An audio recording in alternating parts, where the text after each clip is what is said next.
No, the last podcast, me and Luke said some misogynistic shit. Ooh. That's why I'm so glad you're here, Tori. Because this is the first time we've had a female guest on the can opener. Oh, really? I feel so privileged.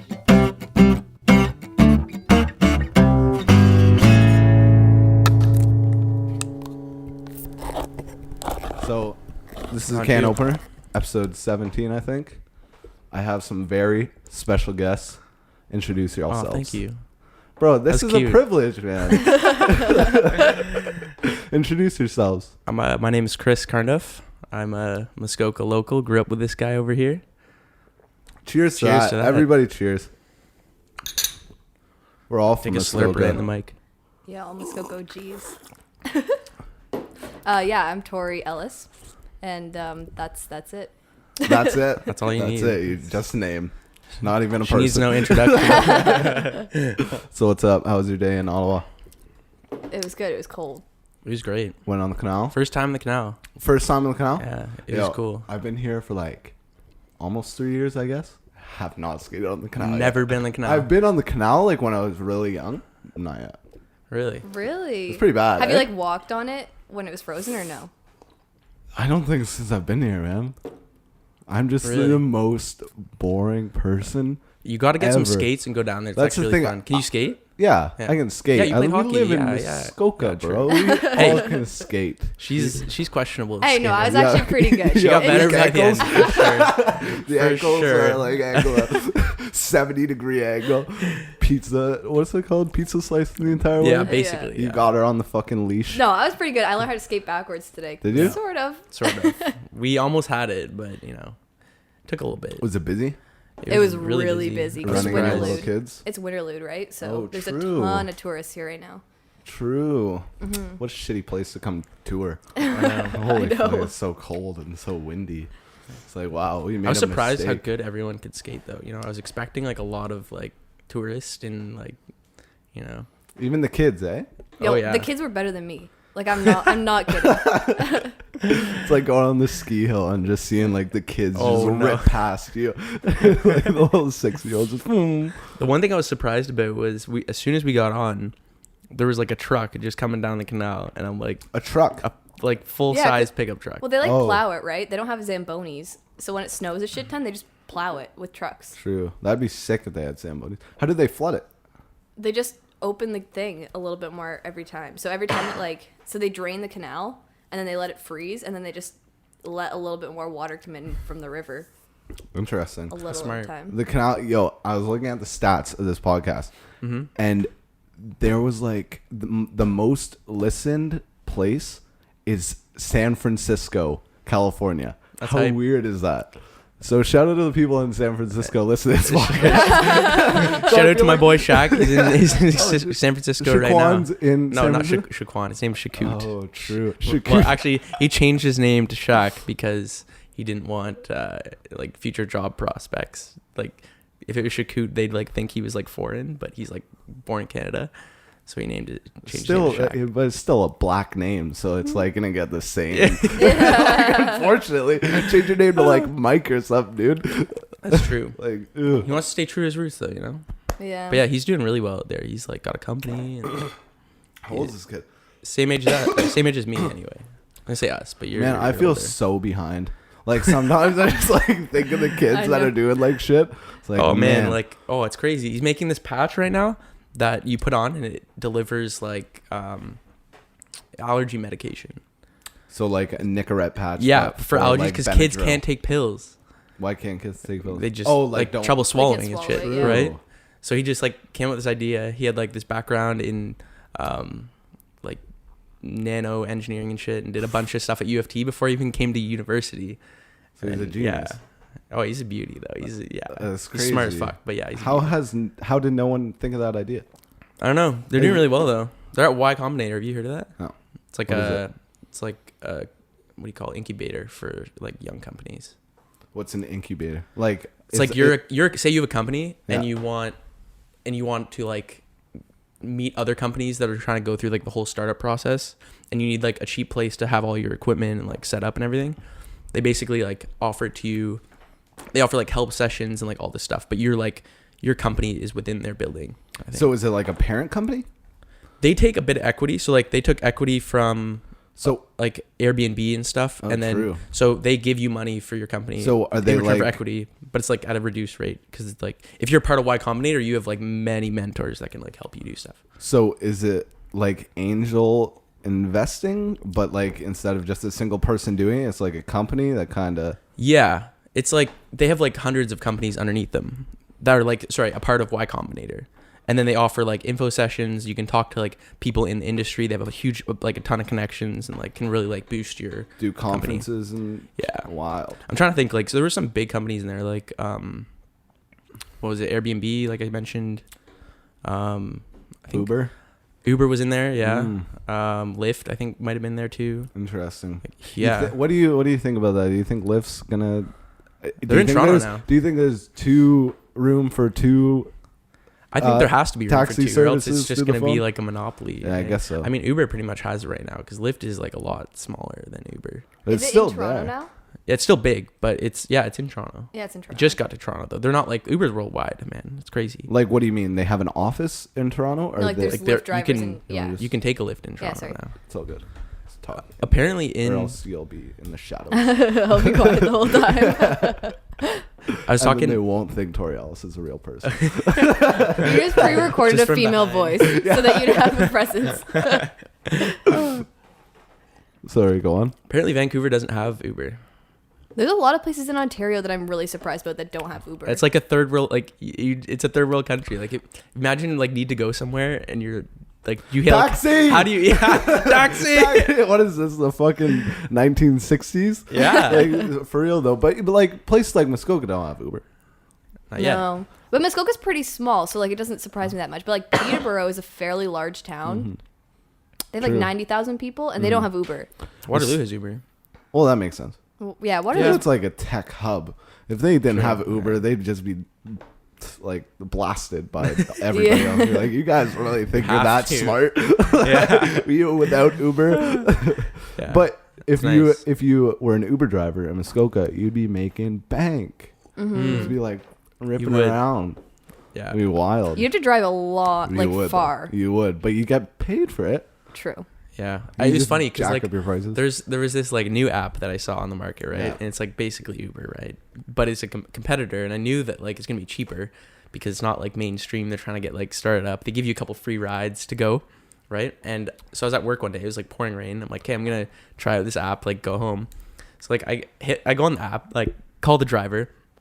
I look on the map where he is. He's like North Toronto. It's gonna take like half an hour to get here. It was a $5 ride. I'm like, What? first of all, who would do that? Like that's not profitable, like whatsoever. Did it come? No, I canceled it. I'm like, you feel bad. Yeah, I felt bad. Yeah, I'm not gonna make this guy drive like half an hour. Like, Just- thanks, buddy. Thanks for the pickup. Yeah, here's You want a little- $5. Here's a toonie Like, for your tip. yeah, it takes you like an hour to get through traffic. Like, I got you a Tim Hortons coffee while I was waiting. You were sitting here and a pack of cigarettes. Yeah, literally. Like I'm like, hey, I'm not gonna be that guy. Like, but I was thinking, like, what if there's that guy who just made him drive and just cancel like the last second? You'd be a piece of shit. Yeah, You'd go to exactly. hell. Yeah, yeah, but I mean, like, he wouldn't get paid. Well, he'd probably get like whatever the cancellation fee is. Or I don't whatever. think the drivers get the cancellation fee. What? Uber drivers? They get screwed like in a lot of ways. Like if you Uber pool Yeah. and you have like, so say they start somewhere, they pick someone up. What's Uber pool? Like carpool? They. Yeah, so you can just join with other people Yeah. halfway through your ride. Yeah. So if you guys are going to a similar destination, they'll pick you up along the way and then it's cheaper. But the Uber driver doesn't have control over whether or not they take pools. So if they have one pool start and then pick a person up right before the end of that one, and then that just keeps happening, they get paid for one trip, but they're actually doing like 6 or 7 trips. That's bullshit. And it's a super discounted price for like whoever's driving Wow. or riding. Yeah. That's BS. And then Uber just makes all the money. Uber makes a ton of money, yeah, but the drivers make none. Whack. What do you, like? Is it gonna take over taxis? I guess it already has. Yeah, pretty People are much like has. boycotting. But in Europe or Britain, they like didn't sign an extension for Uber's contract. They didn't. No, so there's no more Uber in England. I think. Well, they might try to pull in like local companies instead of like having this one. What, like local startups? Yeah, I'm sure there's like 100 people trying to do the same thing, right? Get a piece of the market. So why not give it to the guy who's actually from England, right? Instead of like this massive. I guess so. That makes like sense. China has. Was it China? China- No, Korea. Korea has one taxi service that is the basically monopoly of taxis. Is it So- like an Uber? Is it like I don't your know. Maybe I don't know. regular old taxi? I don't know. Like Korea's pretty advanced. I'm not sure if they do like the same app requests and stuff. Yeah. But I just know that, I don't know if they'd let Uber in there. If not, if it hasn't already. What do you think about Uber and their autonomous cars? I don't really know about Uber and autonomous Autonomous. autonomous cars. Yo, it's pretty ominous. You know what I It think? is ominous. I think What? that Let's the hear it. future of cars, you won't own one.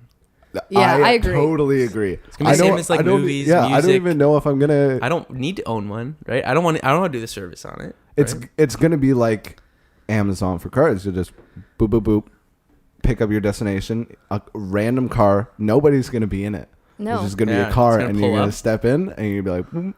Yeah. You'll never have to park again. You'll never have to like keep a car. And it would cut down on emissions a lot too because it would be more sustainable because people are all using similar cars, right? But do you think that by the time that hits, we're not gonna have gas powered cars? I think that'll happen before. GM announced by 2021 that they're gonna stop making gas cars.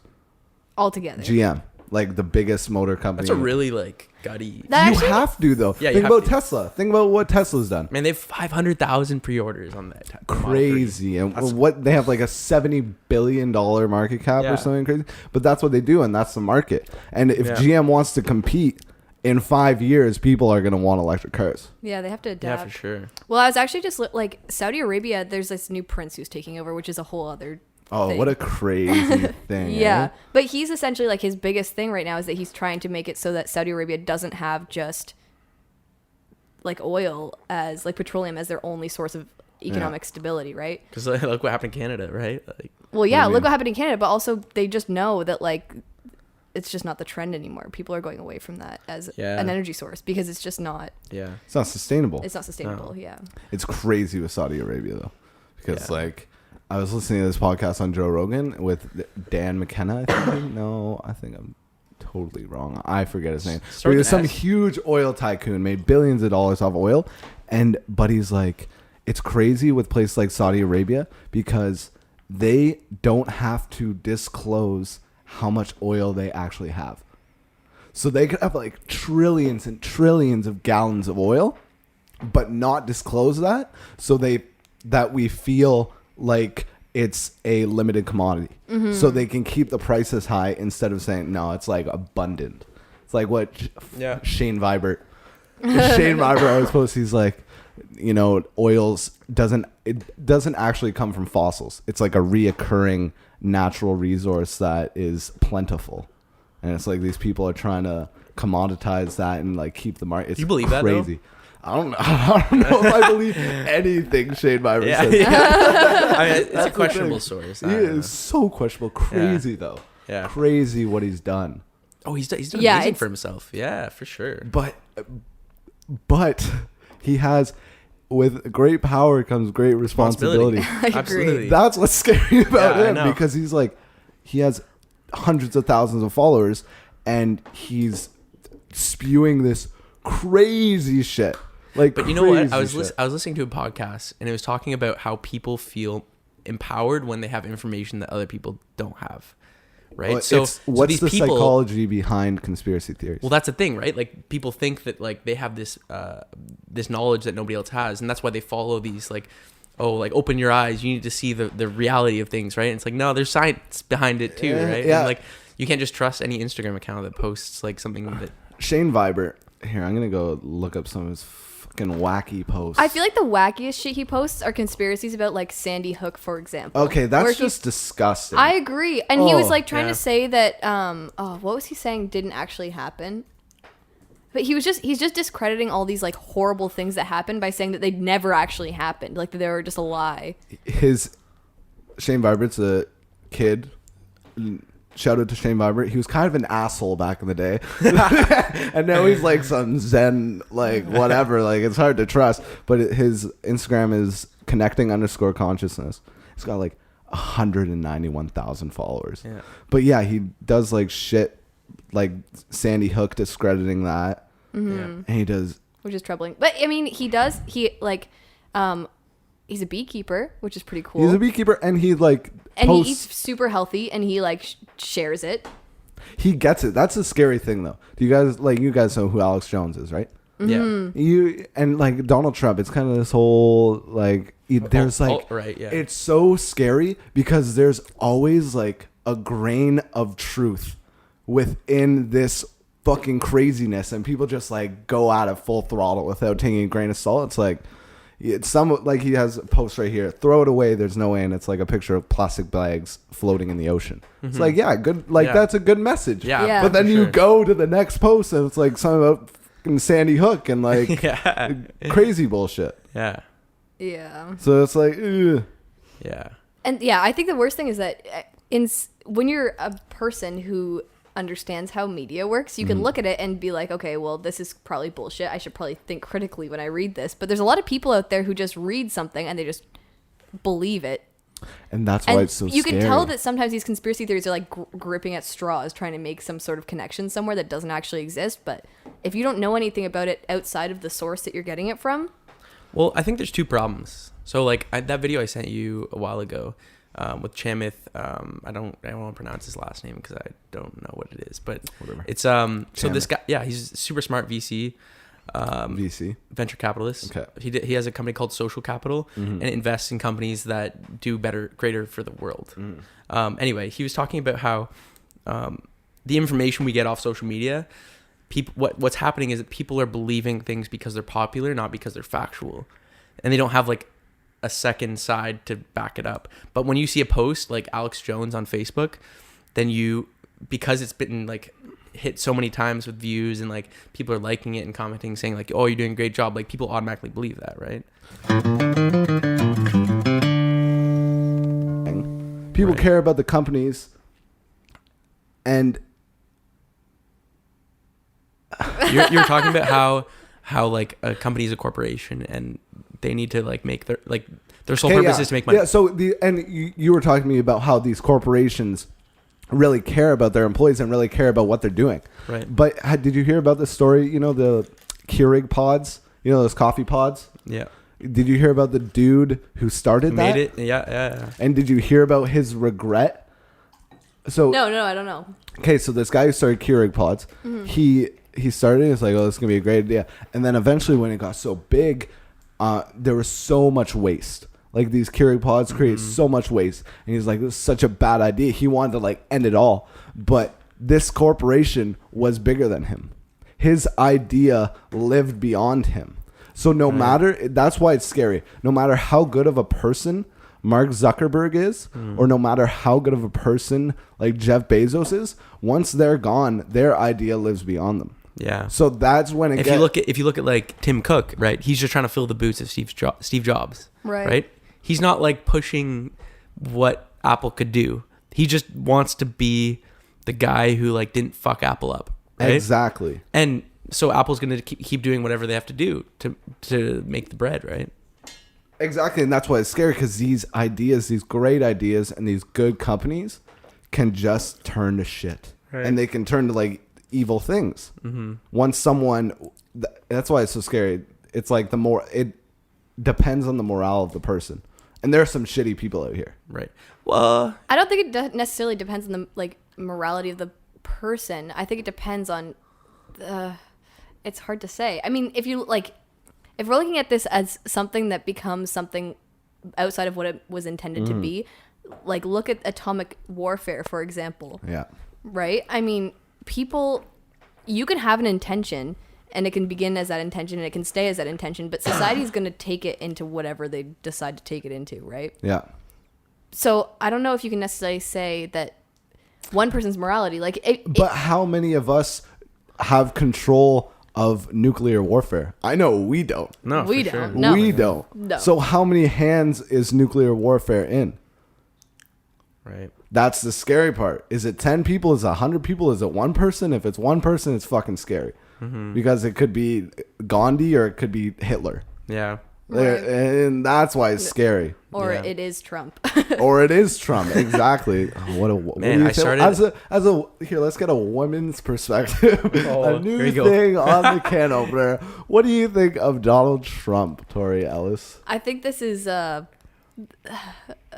think we need to bring this down a little bit because I think it needs to be a little more concentrated of a question. Okay. So what do you think, what is the impact on women's psychology having a man like Donald Trump in office? I don't think the problem is necessarily is necessarily the impact on women's psychology, because there are a lot of like very, very prominent women who are making it very clear that they won't stand for what Donald Trump is saying. Yeah. But I think that the problem is that Donald Trump is saying the things that he's saying and they just become okay.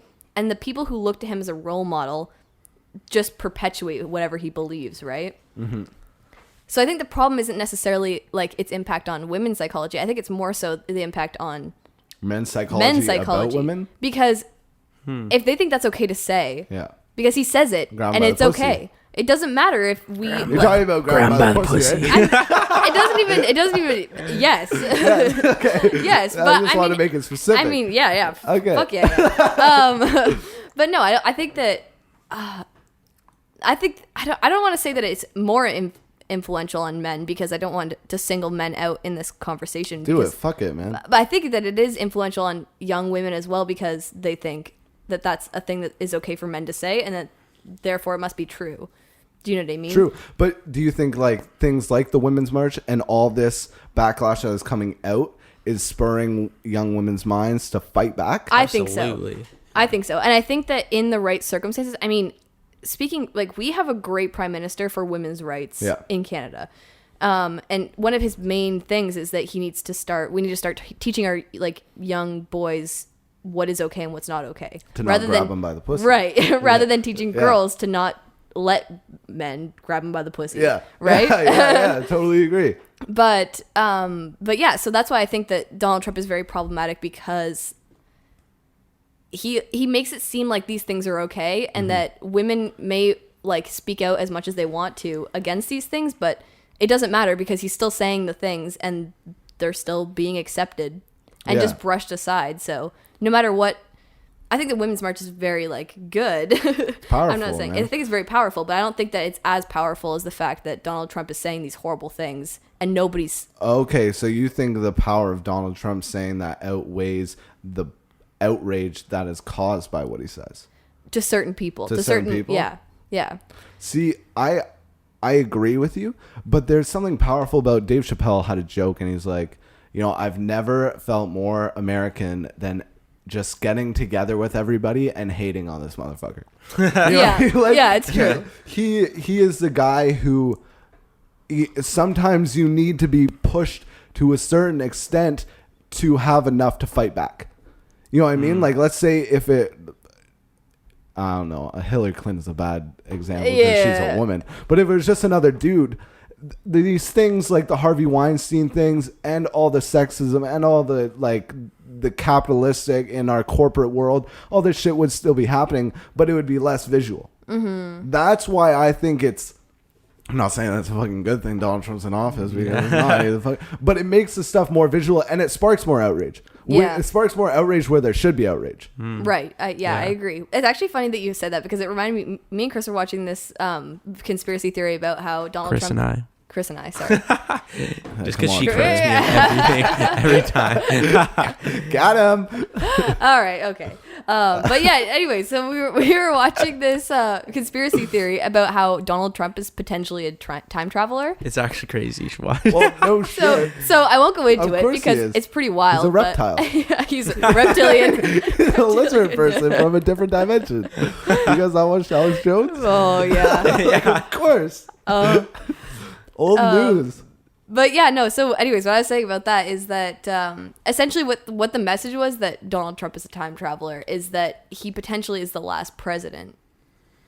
So essentially it's saying that like things have gone so bad in America that he's time traveled back. I'm not saying that's true, but he's time traveled back. Why is it that fucking guy though? I know, Like, but because he's so wild, he's so crazy that people are just like, we can never have that happen again.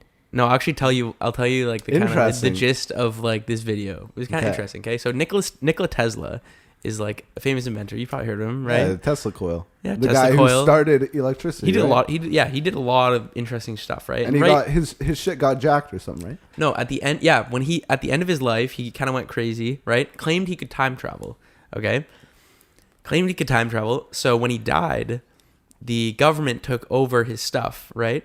And they assigned a guy to look through his stuff and determine whether there was anything useful for the government and like whatever could use it, right? Turns out this guy is Donald Trump's uncle. So, He's like great. Not even kidding. Like that. no. It was his uncle. Real or it is was this fake news? This is real. Like his uncle went to MIT. He's like a professor. And his uncle took it over. Came back and said, "There's nothing. There's like he doesn't have anything." And I'm like, "Okay, it's Nikola Tesla, right?" Yeah. So draws some like questions, right? So anyway, then this guy came out on in like early 2000s on the internet, made these blog posts about how he's a time traveler, and he predicted some shit, like some weird stuff that he like predicted that was actually true. Then there was this, so I don't know like the full gist of like I can't recall like the full gist of the video, but there's also this book called The Last President, and it was about this guy named Don Trump and Barron Trump, and there was a huge outrage on 6th Avenue in New York City, and it was about like the presidency, blah blah blah. And what happened on Inauguration Day on 6th Avenue? Well, what's on 6th Avenue? The Trump Tower. So like all this weird, like Barron Trump's his like son, by the way. These are why conspiracy theories are I know. Exciting though. They're so fun. But this book was written so like fun. 100 years ago. So it's some weird stuff. Yeah, some weird stuff. But who's the Nostradamus or whatever? Who's the guy who had a prophecy of like the Bible? The Bible said that the Antichrist will return and they will kill 6 million Jews or like some I know about that. Yeah, there's some crazy I don't know. It's somewhere in the Bible. It's something about rivers of blood and shit. Yeah, and talking specifically about Jewish people. And it's like this prophecy. Luke, my roommate, who's been on the podcast multiple times, he always talks about this prophecy shit, and it's like, it's scary. But it's like we're only human. Like how it's hard. It's hard to believe, but it's so easy to. Yeah. Right. It's so easy to, but it's hard. Especially when it aligns with what you believe in. Right. No, exactly. Like if you're grasping for some sort of validation for your truth and this thing counts for validation, then like, and that's what we all do, right? Yeah, absolutely. Is there ever a time where we don't? We always need an answer for something. Yeah, there's always got to be an answer no matter what. And one of the things the guy talked about in that video I told you about is that people, I don't know if this is like quite on topic, but people always like to think that they're always right, and they always talk about, and they always say like they know everything, or like they say like, oh, I know, but people can't seem to say like, oh, I don't know about that, like can you like tell me more, right? Yeah, like people are always considering themselves as like not necessarily know-it-all. Like there are people who are know-it-alls, but there are people who just, or I say them, like a majority of people just like want to pretend like they know. Why do you more think than they do. that is? I think it has to do with like your ego, right? Your ego, like, for sure. You don't want to be that person who doesn't know anything. So if you're having a conversation and everybody around the table is like contributing and you don't know anything about it, you're going to say some random thing that kind of relates to what they're talking about just because you want to be part of it. But why do we do that? Why do we feel like we need to know something that we have no idea about? Because I feel like it's just like we've been taught to, fake it till you make it. Try to fit in, try to fake it. No, I believe in fake it till you make it. I think that's a great motto. Like I think it is too, but and I don't think that's part of faking it. But like being able to be the one in the room who says like I really don't know anything about that, props to that guy. 100%. Tim Ferriss. Do you know who Tim Ferriss is? No. Super good. You should listen to his podcast. He like interviews some of the most quote unquote successful people, like some of the most productive people in their fields. And he's like, when I was pitching my first book, I would go into these rooms. It was South by Southwest or something, and he'd just have conversation with super smart people. and he'd be the guy in the room and he'd say, look, I have no idea what you guys are talking about, but I'm curious. And that's what got him his book deal. That's what got him his network. And that's how people need to separate themselves. There needs to be honesty and transparency. And I totally agree with you. Anyone you walk down the street, no one, 99% of the people they're not going to be honest with you, right? Right. Because they're afraid They have that their walls up, right? they have their walls up and they're afraid that they will not be good enough to a certain extent. Or You gotta prove yourself. They're below on the totem pole than someone else. And it sucks because I don't think that's the way it should go. Yeah, I agree. And I think that actually has something to do with the reason why right now, like, conversations are so just people yelling at each other, because nobody wants to say, like, I don't know where you're coming from. I don't know why you think the way that you think. Explain to me, like, where your opinion comes from. Yeah. Because people just want to be like, no, my opinion's right, and I know my opinion's right, and I believe this thing because I believe it because I have reasons to, or whatever. Yeah. They don't want to admit that there's some, like, problems with the Right. thing. And if you ask them, like, oh, how do you know that? And How do you know that? They don't Yeah. want to say, like, oh, I've watched a YouTube video on it. Yeah, You know, yeah. But even I know I fall victim to it. I fall Oh, yeah, victim. we all do. Yeah, We all I fall do. victim to being for cheering for my own team. Like 100%. I have these, like I said with Luke. I've had such challenging conversations with Luke because we have very different views about things, and they're challenging. And I find myself getting emotionally defensive, and that's not because I know I have the truth. It's because my truth is, like, running away from me, and, like, I'm trying to grasp at it. Right. So it's like, how do we change that mindset? Right. How do we change that mindset within people? Because I believe that But curiosity needs to be the forefront for everything. Right. Yeah. yeah, and you just got to preach to have an open mindset. And, like, a lot of people, like, have this closed mindset where they can't. Do you got to preach or do you have to lead by example? Yeah. I think for leading sure. by example is important. Yeah. I agree. And I think, yeah. And when I say preach, I mean, obviously, like, well, you just got to be about it. yeah. Yeah. You got to be about it. You got to walk the walk. Walk the walk, talk. Yeah. If you're Walk the talking the walk, talk, talk you the got to walk the walk. But there's I know in our generation, it's so hard for people to be honest. And it's so sad.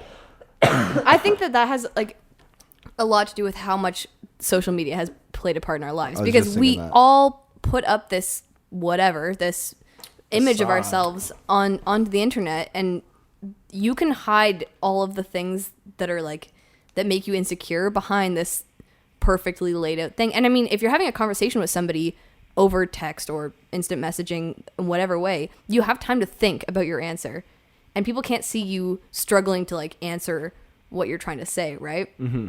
But when you're having a face-to-face conversation, you don't have that time to just be like, oh, excuse me for 1 second, I'm going to leave the room, go think about this before I say it. Yeah, exactly. You don't have that. Exactly. You don't have the time to think about it. And you don't have that uncomfortableness of having some sort of friction with the person in the same room as you. Yeah. You know what I mean? That's a huge thing. It's so, it's so crazy how little people interact with each other, honestly, like, face to face. Well, like, the internet can humanize you, right? Like, So you were talking about the beheading of these ISIS people. yeah. That's a dehumanization. You're not attached to those No. people at all. They're just figures. Right. And when you attach those figures to the 1.5 billion Muslims or whatever on this world, 2 billion, they're more than us. Mm-hmm. And it's like, that's a dehumanization. Therefore, you lose that sense of connectedness that you have with people and have with relationships. Mm-hmm. That's very true, because I feel like if you talk to people, and like, people who are very, very prejudiced in any way, like, I'm gonna talk about racism just because that's, like, what we're on the topic of, but people who are super racist and they just believe that somebody else is wrong, if you ask them if they actually know anybody that is that race that they hate, they usually don't. Or they'll be Not like, a single oh person. yeah, Fred that I work with in the factory, like, yeah, he's a piece of shit, dude. yeah, or like, he like, yeah, my friend Fred, he's Muslim, but he's different than the other Muslims. Like, all other Muslims suck, but not my friend Fred, he's fine. That's such a good point, because none of these motherfuckers have ever talked to, like, somebody who lives in fucking Texas has never talked to a Mexican in their life, but they hate them. Yeah. They hate them. There's no doubt. Or they hate Mexicans, but they don't hate the guy who does their dry cleaning. Yeah, or it cuts their lawn. Yeah. They're like, oh hey, no, he's nice. Pedro. yeah. He's fine. He's Hey, fine. Pedro. Yeah, it's unbelievable. But it's such a good point because it goes back to the whole Facebook thing. We're on the same topic, and it's like, how are we gonna get back that? Because I think that's what makes us human. That's what ultimately makes us human, is being able to interact and being able to like love and being able to like have this sense of connectedness with each other. And there's so much disconnection that's happening, especially with Instagram. How much time you guys spend on like social media? I actually have been cutting social media out a lot lately. When I was in high school, I did this thing for a media class I was taking where I did a week without technology. Yeah.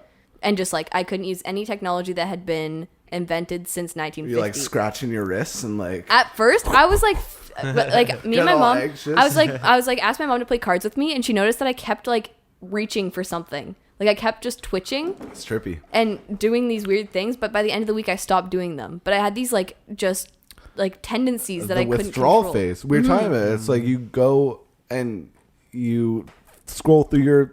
They literally engineered this shit to be a lotto machine. Yeah. It was absolutely fucked. But do you think it's more prominent in a certain gender? Do you think women are worse for it, or do you think men are worse for it, or do you think it's equal? Social media? Yeah.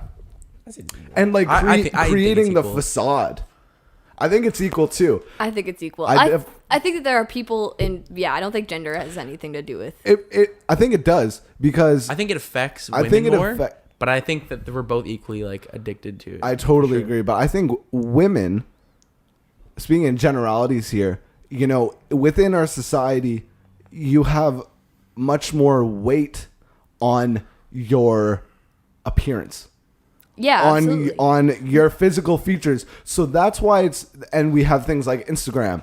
So that's why it's like, who does it hurt more? Because obviously, guys, I preach about this too, because it's not only women who have issues with their appearance, because dudes do too. I think that's under talked about. Like it's not, that was the point I was just about to say. Like I think that a lot of people right now think that women are more impacted by social media, and no, not just social media, but media in general's portrayals of women, and it's really problematic because women are over sexualized. But there is a whole degree of like male, just this like targeting of like men. This is how you're supposed to look, and this is how you're supposed to be. And I think that we don't talk about it enough because it's very obvious for women, right? But for men, there's a battle going on against it right now, right? Like there's a lot of people speaking up about it. There's a movement behind it. But I think that there is not enough being talked about how men are affected by the media. And I don't think that it's because men aren't affected by media. I think it's because nobody's talking about it. Yeah, no, I totally agree. It's like there's this conversation I have with everybody. You know, it's so hard for a woman to come out and say if they were abused sexually. You know what I mean? Like that's such a fragile topic. But like if you're a dude who got sexually abused, you're fucking dying with that.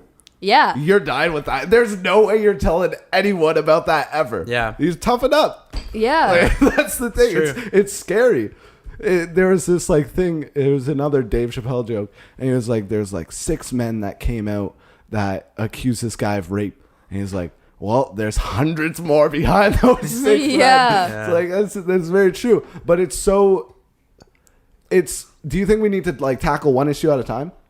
I don't think so. I think that if we're trying to tackle one issue, there's only one public eye, you know. In my opinion, like I think that if you really want to tackle an issue, it's got to be like one at a time. I don't think in my so opinion. though. I think that there's nothing wrong with tackling more than one thing at a time, but there's just going to be different people contributing to that problem. No, it's like if you look at Donald Trump and you like he's an issue. Let's just say that this guy Donnie's an issue, you know? Yeah, he's just having fun up there. You know, I feel like it becomes watered down if you just continue to like I guess no, that's a bad example. I think Donald Trump's a bad example. I think I know what you're getting at. But, like, right? you know, things can't get watered fight down. You for can't- the Hispanics, Asians, and blacks at the same time. Yes, thank you. You got to go for one. Yeah. Or else you're gonna be ADHD about it. You're Yeah. like, yeah, no, he deserves his burritos. And like, no, he deserves his. I was gonna say something racist. I think you got it with burritos. I'll end it there. But I agree with that. I think it needs to be focused. And obviously, I would say the woman issue is worse than the men issue. I think so, but I think that we have always been the kind of one issue at a time type of like culture. Yeah. And I think that's problematic too, because there are more people who can all like, you're all fighting for the same thing, and that's equality, right? Yeah. And if you have more voices contributing to that factor, I think that it's actually going to be better in the long run, because I don't think people are going to be jumping from one thing to the other. They're just going to be still focusing on whatever's relevant to them. But there's a big issue for women who aren't like you. You're a very open-minded, smart young woman. But there are women out there who are like, fuck you, guys. Like, you have had it all your life. What do you mean fighting for you? Like, this is our time. Mm-hmm. Like, not everybody thinks like you. That's why I think it's scary, because women are out here like, nah, fuck you guys. Like, you don't have it nearly as bad as us. Mm-hmm. So it's like, that's where the issue gets I agree. I understand. construed. Yeah, I understand where you're coming from with that, and I think those people are just the same as the people who say not all men are like that. Preach. Do you know what I mean? Like, people who are like, oh, men can't come out and say that they battle things because women's struggles are much more difficult are just the same as the people who say, oh, well, not all men are misogynistic. Wait, what do you mean? Okay, so people who are Are trying you to saying all men are misogynistic? no. I'm definitely misogynistic. You know when I feel there's guilty, like, dude. yeah, no, you know when there's like a big issue that comes forward where they're like, oh, for example, the Me Too campaign. Yeah. A lot of people who are like insecure about that, a lot of men will be like, well, not all men rape women. And it's like, that's not the point. We're It's trying like to raise all lives awareness. matter, right? We're trying to raise awareness about the people who do rape women. Yeah. It doesn't matter that all men don't rape women. Yeah. Like, Yeah. but they're just trying to say like, oh, you can't say that all men do that because not all men do it. I totally agree, but have you read about this Aziz Ansari thing? Oh, So it was like some sketchy story about Aziz Ansari being accused, the Who's this big guy? Indian comedian. Hilarious, huge, like he's Maybe Aziz Ansari. You know him if you saw him. Yeah, I probably would. Yeah. And there was a sketchy story about some some girl who went on a date with him, and like she sucked his dick, and like she was claiming that she didn't want to, and like blah blah blah, all this sketchy stuff. And I totally lost track of my thought. What was your point? It was you were saying that like not all men do it, Yeah. blah blah blah. We're not focused on that. It's like, what happens when the women come out, and the women that choose to take advantage of that privilege that they now have Yeah. come against men. You know what I mean? Like the privilege of saying, oh, like, This happened. yeah, exactly. This happened, but it didn't actually happen. right. Real life example. Okay. So Let's hear it. last week. Story time. Real life example. Okay, so a couple weeks ago, my roommate, who's in Toronto, I just met him on Kijiji, whatever, right? So I'm chilling in my room, You met playing. him on Kijiji. Well, like, How often do you yeah, I'm hear looking that? for a room, right? I'm looking for a room. I didn't meet him on Kijiji, you know. Basically. Looking for a friend. It goes I'd to like high one and friend, please. No, but I was looking for a room on Kijiji, right? He hits me up. Seems like a decent guy, so I'm Yeah. like, okay. So I'm living with him, right? And he has a couple girls over. I'm like, okay, this guy is Like two at a ladies' time? man. No. Like okay. a couple nights after one Yeah. after the other, right? And I'm like, okay, this guy's ladies' man, right? He has this girl over one night, and they're watching some comedy show in the main room. And I hear this knocking on the door, right? And I'm like, oh, whatever. Like, I'm just playing a game. It's probably one of his friends. They're coming over to chill. I'm like, whatever, right? TV goes off. I'm like, okay, whatever. They left. More knocking, right? Knocking gets more Where aggressive. did they go? They left the house? So I don't know. At this point, I don't know. So knocking gets louder, right? Knocking gets fucking aggressively loud. Yeah. I'm like, what? Starts kicking on the door. I'm like, oh shit. Like, what is this? So I'm like, okay, maybe like he got, like this is what's going through my mind. I'm thinking, okay, maybe he got locked out, like forgot his keys, didn't have his phone, couldn't text me. right? I go look through the people, see it's a girl. I'm like, oh, it's a girl. He's probably one of his friends looking for him, right? Yeah. Thinking he's in the room, not answering. I go unlock the door, open it up. He comes running out of the bathroom right beside me, pushes me out of the way, slams the door closed, right? Locks the door. And I'm like, what? He's like, man, that's my ex-girlfriend. Like you can't open the door. I'm like, he's like, I should have told you. I'm sorry, man. But like, he had this girl over too, right? So he's like trying to hook up with this girl. Yeah. And his ex-girlfriend's His at the door. ex-girlfriend, or is it his current His girlfriend? ex-girlfriend's at the door, but this girl he's trying to hook up with is like they're like two. Yeah, they were doing whatever. Yeah, they're just hanging out, Yeah. right? But she was listening in, so she knew he had a girl over, right? Because they were like laughing. Where was she listening in? Like Did she have her through the ear door, to through the door. Oh. It's a small apartment, Okay, right? It's that's like you whack. sitting in this Okay, this room, right? And she had her ear to that door. Yeah, Oh, and so so he like weird, heard bro. that he had a girl over, right? Ew. So then he's like, man, can she just like stay in your room? And like at this point, I barely know the guy. I'm like, Yeah. okay, he's like 30ish, like in financial management. He's a chill guy, right? Oh, this guy. Yeah. True. So he's not all right. No, he's he's older, okay, right? yeah. And I'm like, okay, sure, right? This girl comes in my room. I'm like chilling, gaming with some friends, and I'm like, hi, I'm Chris. Like, nice to meet you. And he's like, and she's like, does this happen like a lot? I'm like, no, I have no idea. Like, are you guys dating? And she's like, no, I just met him. I'm like, what the fuck? So anyway, so this girl, like, they get in a fight. All the neighbors are out in the room, and they're like freaking out because like they're like fighting over, like, she's like, I heard another girl in there with you, and he's like, no, that's like my roommate's girlfriend. Like, no, we're just all hanging out, like, it's whatever. Anyway, like, she left, and like, he's telling me this later. He's like, yeah, she texts me saying like, I'm gonna say that you hit me, and like, I'm gonna go to the hospital and say you have a concussion, and like say that you like abused me. And I'm like, see, like, that's where the power shift is like questionable, right? That's where that's where it gets scary. It gets scary because he can get a criminal record, never have a job, never go to jail for something he never did, right? And they're gonna take her word over his, right? Well, even though she's especially crazy in that situation. That's why it's so scary. And yeah, it goes back.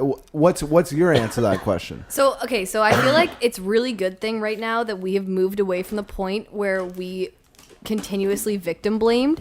So I mean, we kept. There was a long time where women who would come forward and say, like, I've been abused, I've been raped, whatever, they would just say, well, how short was your skirt? Were you drunk? Whatever. We've moved past that, but I do think that it's problematic to a certain extent because, I mean, a similar thing happened with a teacher at our high school, who had a student who was not doing well, and she said that he had like sexually assaulted her, and it went to court, and he lost his job, and his family was falling apart. Really? And all this stuff was happening. Yeah. And in the final, like one of the final court trials, her mother left the court, and she ended up like crying and saying, no, like, this never happened. Like, I lied because I needed good grades to get into college and all this stuff. Who was this? It was Mr. Black, like Russ Black. Okay, I think I was in that class. So I don't know. Oh, shit. I don't know. No, this is like a long time ago. Oh, This is okay. between when my parents were in high school and when we were in high school. Oh, true. So I don't know if the details that I have heard are absolutely correct because Muskoka is a bad town for rumors getting spread that are not necessarily true. But essentially the same thing happened to him where nothing actually, he didn't do anything, but everybody believed her because she was a student, she was younger. Right. And his life was going to be ruined. So I think that it does happen sometimes. Right, And how do we take that control away from people like that? You know what I mean? Like, I mean, it's tough to say because, for example, like say, I mean, like, say it was the tables turned, right? Like, who would you believe? Like, for example, in this situation, she came in hitting him. He's like, whoa, like, settle down, right? right. Well, I mean, He could take her to court, but like, what would happen, right? I don't know because I don't know that much about like the judicial system, right? neither do I. So I don't know how exactly that would go down, but I think having witnesses has a lot to do with it, right? For like sure. in your situation, in the story you just told, like, you would be able to go to court and say, I was Testify. there, like I saw this crazy Yeah. thing happen, right? But I think in all situations, like, not just pertaining to like a gendered situation like this, in all situations it's always best to believe the victim. Do you know what I mean? I understand that, like, and we do have like the principle that you're innocent until proven guilty, right? Right. But in a lot of these cases, like rape cases, like, how do you prove them guilty? Right? Yeah. Like, how do you prove that, like, the girl wasn't, like down and then decided like, oh, my reputation is gonna be ruined if I slept with this guy, so I'm just gonna say it was rape, and then, you know. I think it happens so rarely, though. That's what I'm saying. I guess it's such a rare I guess if the policy thing. is wrong until you're proven guilty, how do you prove them? How do you prove that it's like sexual assault in that case if no one was there? Go for it, dude. You guys held me down while I was in there, so I appreciate it. It is such a tricky situation, and I totally agree with you that it's like the rarity of women lying is like what 0.1, right? Like it's 1% out of 99% of women who aren't. So it's like, are we just gonna take that and be like, okay, we're gonna be okay with that 1% who's lying, and then it's like, is that okay? Yeah, I know. I think it's really tough because I think that it has to do with a lot of stuff that I'm not an expert on. Yeah. Right? Like I said before, like I don't know how the judicial system works. That's a hard word to say. Judicial. I'm not 100% sure how it works exactly, so I can't say for sure like whether or not something's problematic. But does it even matter with the judicial system anymore? Because once you're guilty in the court of public opinion, it's over for you. It would like you said, we're from Muskoka. As soon as that rumor drops, you're fucked for the rest of your life. Mm-hmm. If it came out Evan Stolpmann sexually abused someone, it's like, well, that's it. Like, it doesn't even matter if it's true or not because it's already on my name. Yeah, and it's not only that. It's like, even if you're proven not guilty, people only read the headline, right? Exactly. Yeah. No headline comes out saying, oh, by the way, he's not guilty. You know, it never happened. It doesn't work like that. And it ruins legacies. And it ruins legacies that should be ruined, like Harvey Weinstein and all these there was a famous gross ass motherfuckers who are like, oh, let me jerk off in front of you. Like gross ass shit that happens, that legacies should be tarnished. But when it comes to these different cases, it's like, are you gonna ruin someone's life off of a claim? Mm-hmm. And not all women are sweet and kind and childrens of the earth. There's some bitches out here. There's some demons, like, for real. Absolutely. Well, there's a famous YouTuber actually. I can't remember his name, but basically somebody took a video of one of his vlogs and basically they chopped it up to make it look like he was a pedophile. But he was like joking around about this like young Instagram star, saying like, "Oh yeah, she's sexy," but they chopped it. Anyway. Yeah, there were some questionable things he said, but he was like just fucking with the person like beside him, right? It's like you're with your boys and you say something funny and it's like you're obviously joking. Yeah, right? exactly. Right, and so this person like chopped up their YouTube video, made a title saying like so and so is a pedophile, and then people only saw that headline. So whenever like the majority of people see his name, it's automatically associated with pedophilia. You're guilty in the court of public opinion. Exactly. It's over for you. Yeah. There's no coming back. Yeah. Like, I was listening to this last podcast I had with Luke, and I made this fucking terrible joke about some unattractive girl, and that she's, I was like, a side comment, I was like, but she's smart and funny, right? Mm-hmm. And I was like, okay, that sounded so gross if you took it out of context. I was like, someone could fuck me up there. That's why it's scary, because people can like edit shit. People can edit shit. Like there's no stopping. And it goes to the point of like, are we too sensitive? Are we too sensitive as people? See, that's actually a conversation I've had a lot with people. Actually, Chris, like we were talking about whether or not people are becoming like oversensitive. There's a lot of social justice warriors out here. Yeah. They're fighting. They're not putting down their fucking tiki torches. They're marching. It's a scary time. That reminds me of the tiki torch like thing with the whole Charlottesville and like the tiki torch companies like we did not associate with this. Yeah, you better say that, dude. No, we sponsored them. That was all us. Tiki torches on the house. You know, it's unfortunate. They'd have a large demographic of consumers if they did come out with that. They're not cutting anybody off. Yeah. They're probably cutting the majority off. How many white racist people buy tiki torches? other than for like an anti-Jew march. Yeah, exactly. Those are the only white people. I actually I think that we would be surprised how many white people actually buy tiki torches, and especially like racist white people. What, to seem cultured? I mean, I don't know.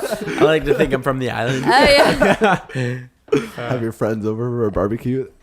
I'm not racist. Ignore the swastika. See the tiki torch? Ignore the swastika.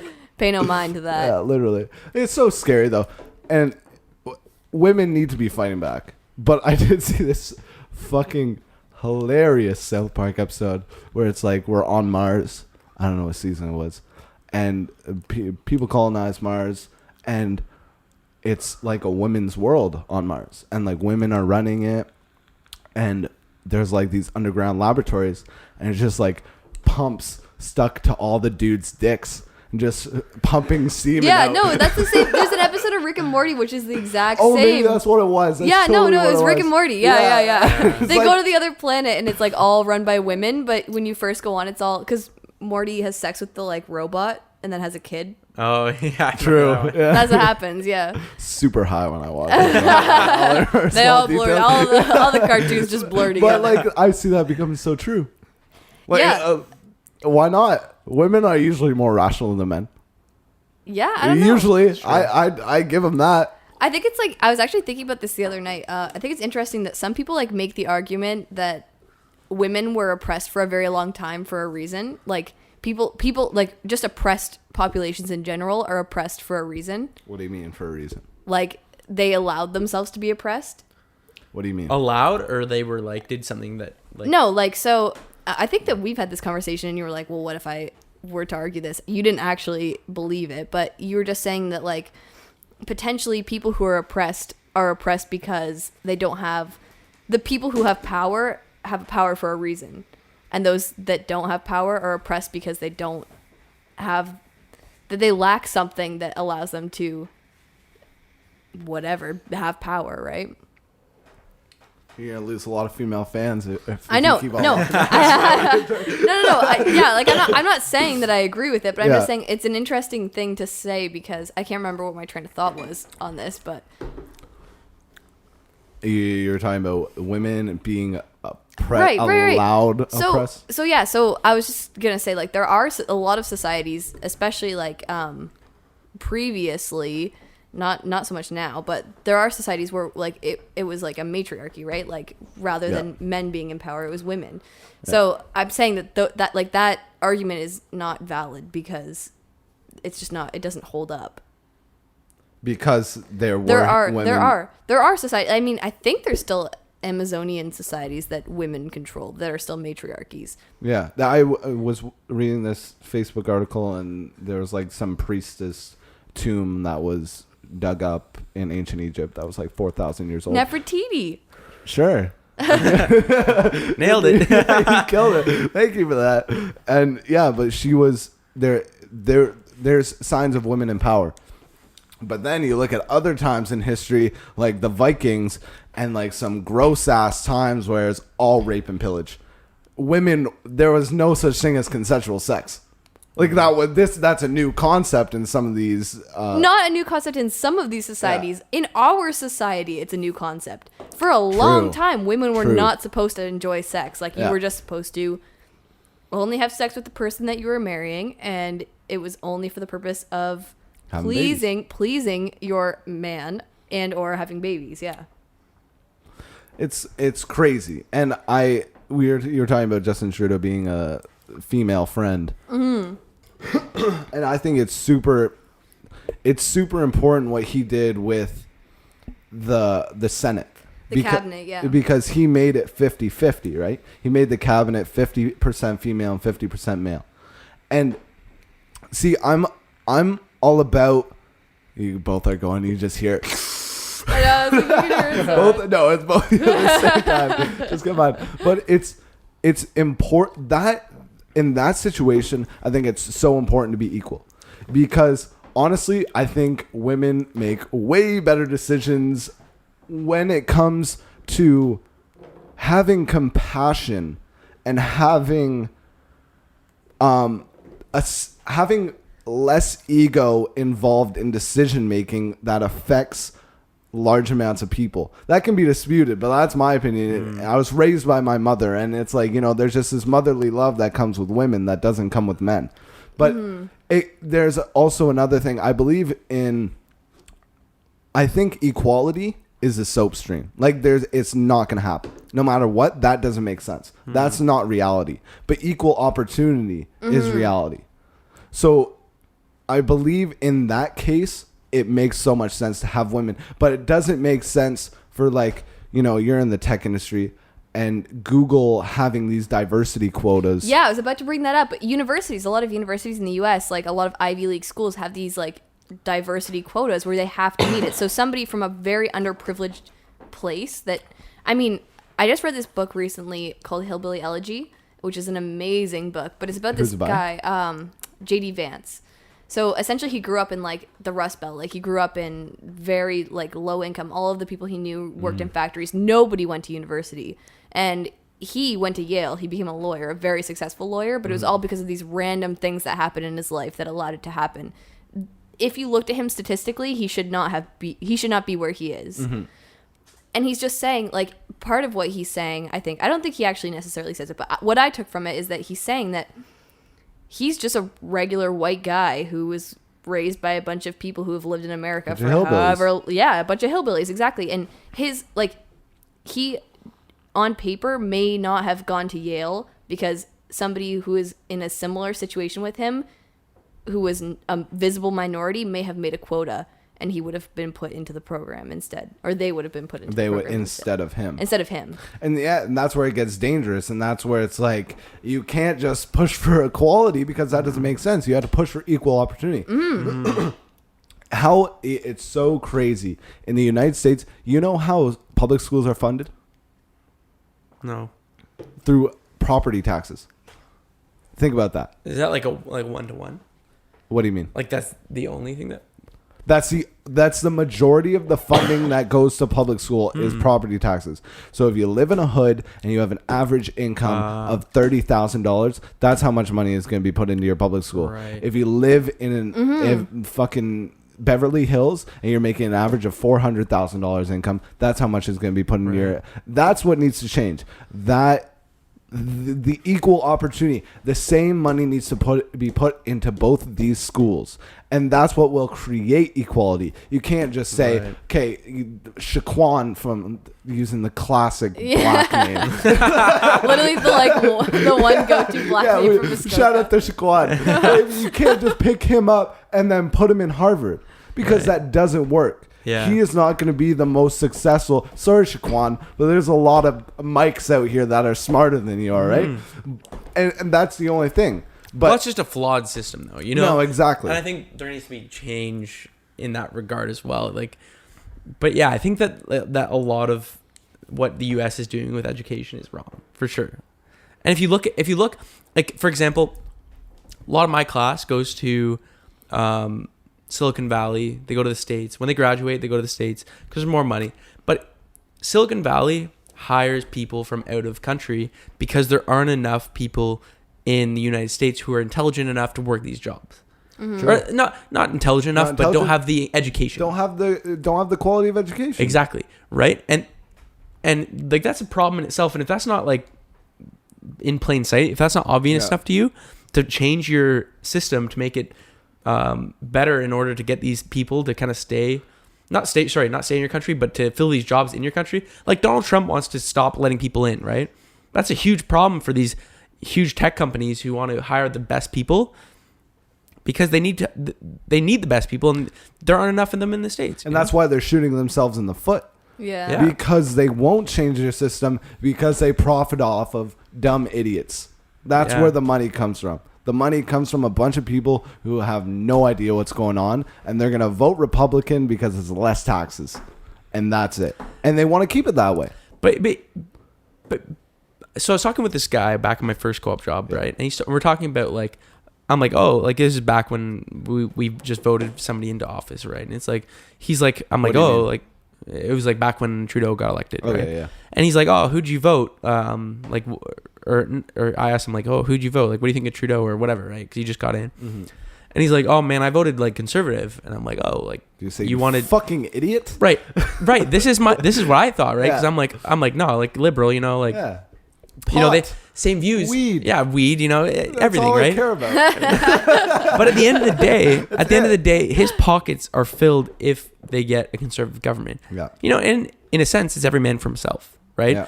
And like, if you're making $100,000 a year, and one side says they're going to take away 10,000, the other side says they're going to take away 40,000, why would you vote for the one that's going to take away the most money, right? Yep.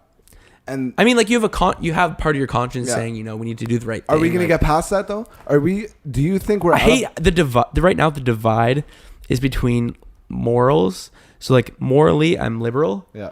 but economically, I'm conservative. Yeah. Right. But conservative have a better economic model, Yeah. and the liberals have better moral Yeah. identity. Right. See, As an issue, why is there no middle ground? You know? that's exactly. It's But a I would also two-party argue, system. like, I mean, we do have kind of a two-party system, but our two-party system is not as polarized as the U.S. No, the We're States is a different very- fucking ball Yeah, game. yeah, I they're mean- playing cricket and we're playing baseball. Like, it's fucking different. Like, there's no. We can say it's similar, but it's really totally different. Yeah, no, exactly. But I think that we think that our government options are very polarized, but they're actually not. They're very like central. Neither of our like two main political parties are very far right wing or very far left wing. They're both very similar. They talk about the same issues. Yeah.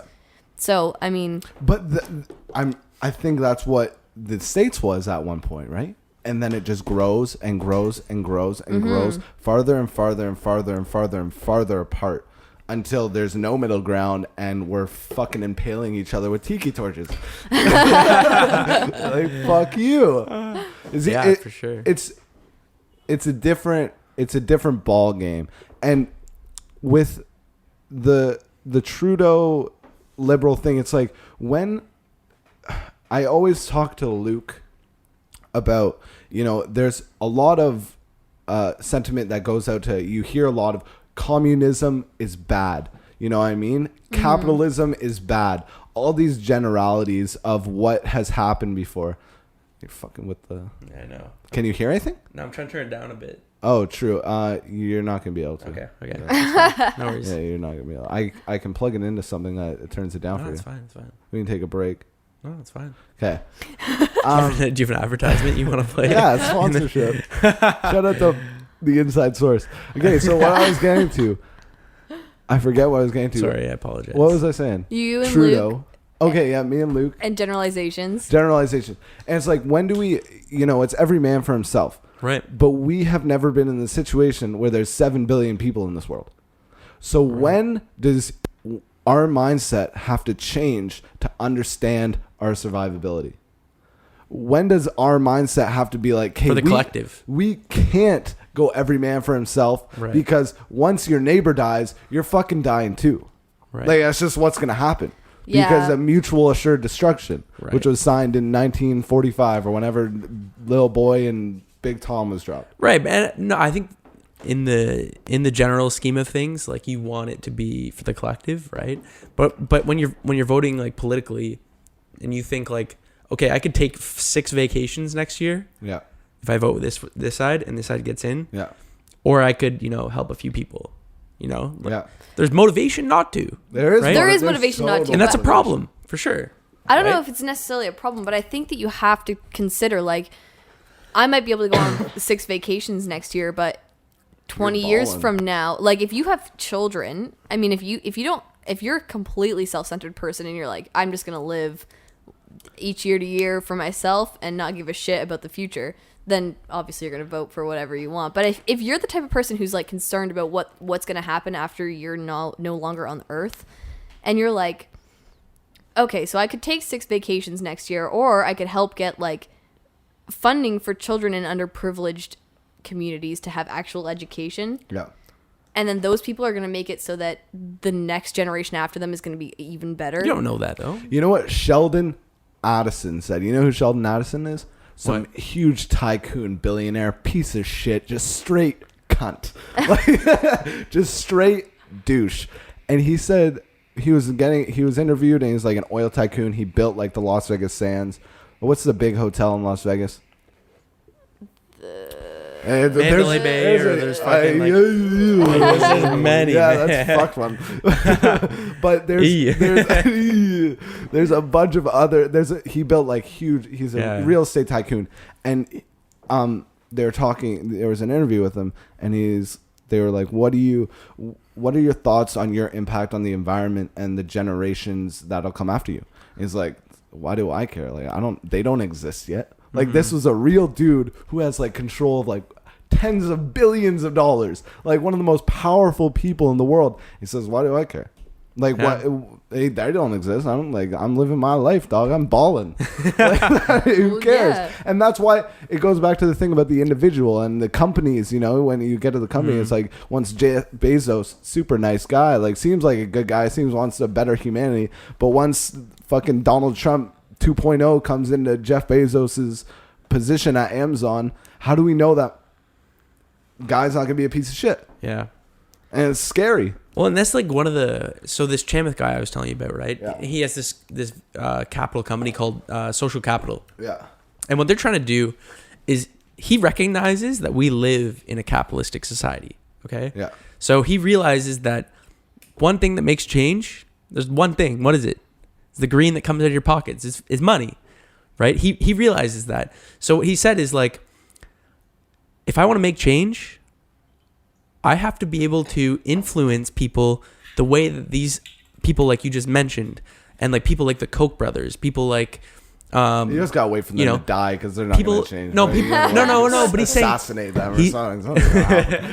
Nobody assassinates the bad people; they assassinate the good. You're right. Shit. And he's saying that like, reality. These Koch brothers people, they're the billionaires that have bad influence on the world, right? But he's saying like we need another side that will kind of influence the good in the world, you know, right? And social capital. He's investing in companies that do good things. They like cure diabetes, that, you know, and like he's gonna make more money, so he can invest in more companies that are gonna do good things for the world, right? And you know what's beautiful? I totally agree with that, and I think we live in a true capitalistic society now. We didn't 20 years ago because there was no internet. The internet created, because you wouldn't be working at your company without the internet. It would not exist. It's true. All of a sudden, there's market value behind companies willing to do good for our world. Mm-hmm. That's a new thing because there was monopolies before. Now we have access. I can put this podcast on the internet and people can see it. I don't have to stand on a street corner, or I don't have to go like preach to CBC to put my content on their TV show. Yeah, you don't have to have poll. You don't have to have any like social like. Exactly, and that's where the market truly makes the decisions. Mm-hmm. As soon as you understand that Harvey's is making biodegradable plates compared to McDonald's, like you're going to choose, hopefully the market will decide that you want to better the world, so you're going to pick Harvey's. Right. And that's the difference with our people. If people knew fucking Mark Zuckerberg was a Nazi, people would stop using Facebook and they go to a different location, like platform, a different platform. And the market truly, that's why I'm the optimist in this situation, because I truly think the market, and that's true capitalism, right? I think we're getting there, but I don't think that we're necessarily there yet, because people are still going to buy McDonald's because it's good and they know it. Well, it's not good. It tastes good. It tastes good. That's what I mean. It tastes good and they know it. Like, and whatever. And the same with Facebook. Like, they know Facebook, so they're going to stay with Facebook regardless of if Mark Zuckerberg is a fucking Nazi. Like, they don't give a shit. Yeah, you're right. But you see the changes that there McDonald's are a lot of people has to do, because they made salads. Remember? Yeah. Like, that's a new thing. That's a new thing. So there's like different control. They have to make changes to come into the market that's heading towards, because we're more informed. We're more informed that the refined carbohydrates and saturated fats are not as good for us as like this real food, and it affects your cognition. Mm-hmm. So it's like the market, I think that's why I'm an optimist within this situation, is because I can put this out, and if people think it's good, they're going to like it. Right. And they'll watch it. If someone puts something out that's shit, they're not going to like it, and it's not going to gain value. Right. And that's the difference. And they can share their opinion too. They can say this is shit. Like if you go to buy something on the internet, you read the reviews. Like you're not just gonna go and blindly True. buy something. You see what other people said about it. There and aren't they're like, reviews at Walmart. No, there aren't reviews at Walmart. If that, you go on the yeah. internet, you're like, True. oh, if a bunch of people say like, oh, this mattress made me so I had a giant kink in my neck for It 6 came years. with bed bugs. Yeah, it came with bed bugs. You're gonna be like, fuck that, I'm not buying that mattress. I'll go buy a different mattress. Yeah. Great example is like back when I was a kid, I bought this little Skidoo remote control thing that I thought, I could throw it in the deep snow and it would just rip through like my Skidoo and like, I thought it was sick, right? One of the stores paid about $100, right? Get it home. It's literally meant for inside. And I put it outside and like tried to rip around, wouldn't move. Like it's terrible. I just picture you throwing it in the snow, it just sinks. No, yeah, that's literally what happened, right? And like I saw this person, I don't know where I was, but they like they were talking about how their kid really wanted this for Christmas, and I'm like, oh, be careful, like I was that kid at one point, and I realized on that the shoulder. Yeah, I was like, let me tell you a little secret here, eh? Relax. Yeah. But no, and because there's no reviews, because like I'm a kid from Canada. Half the people buying this might be down in the States where there's like barely any snow, right?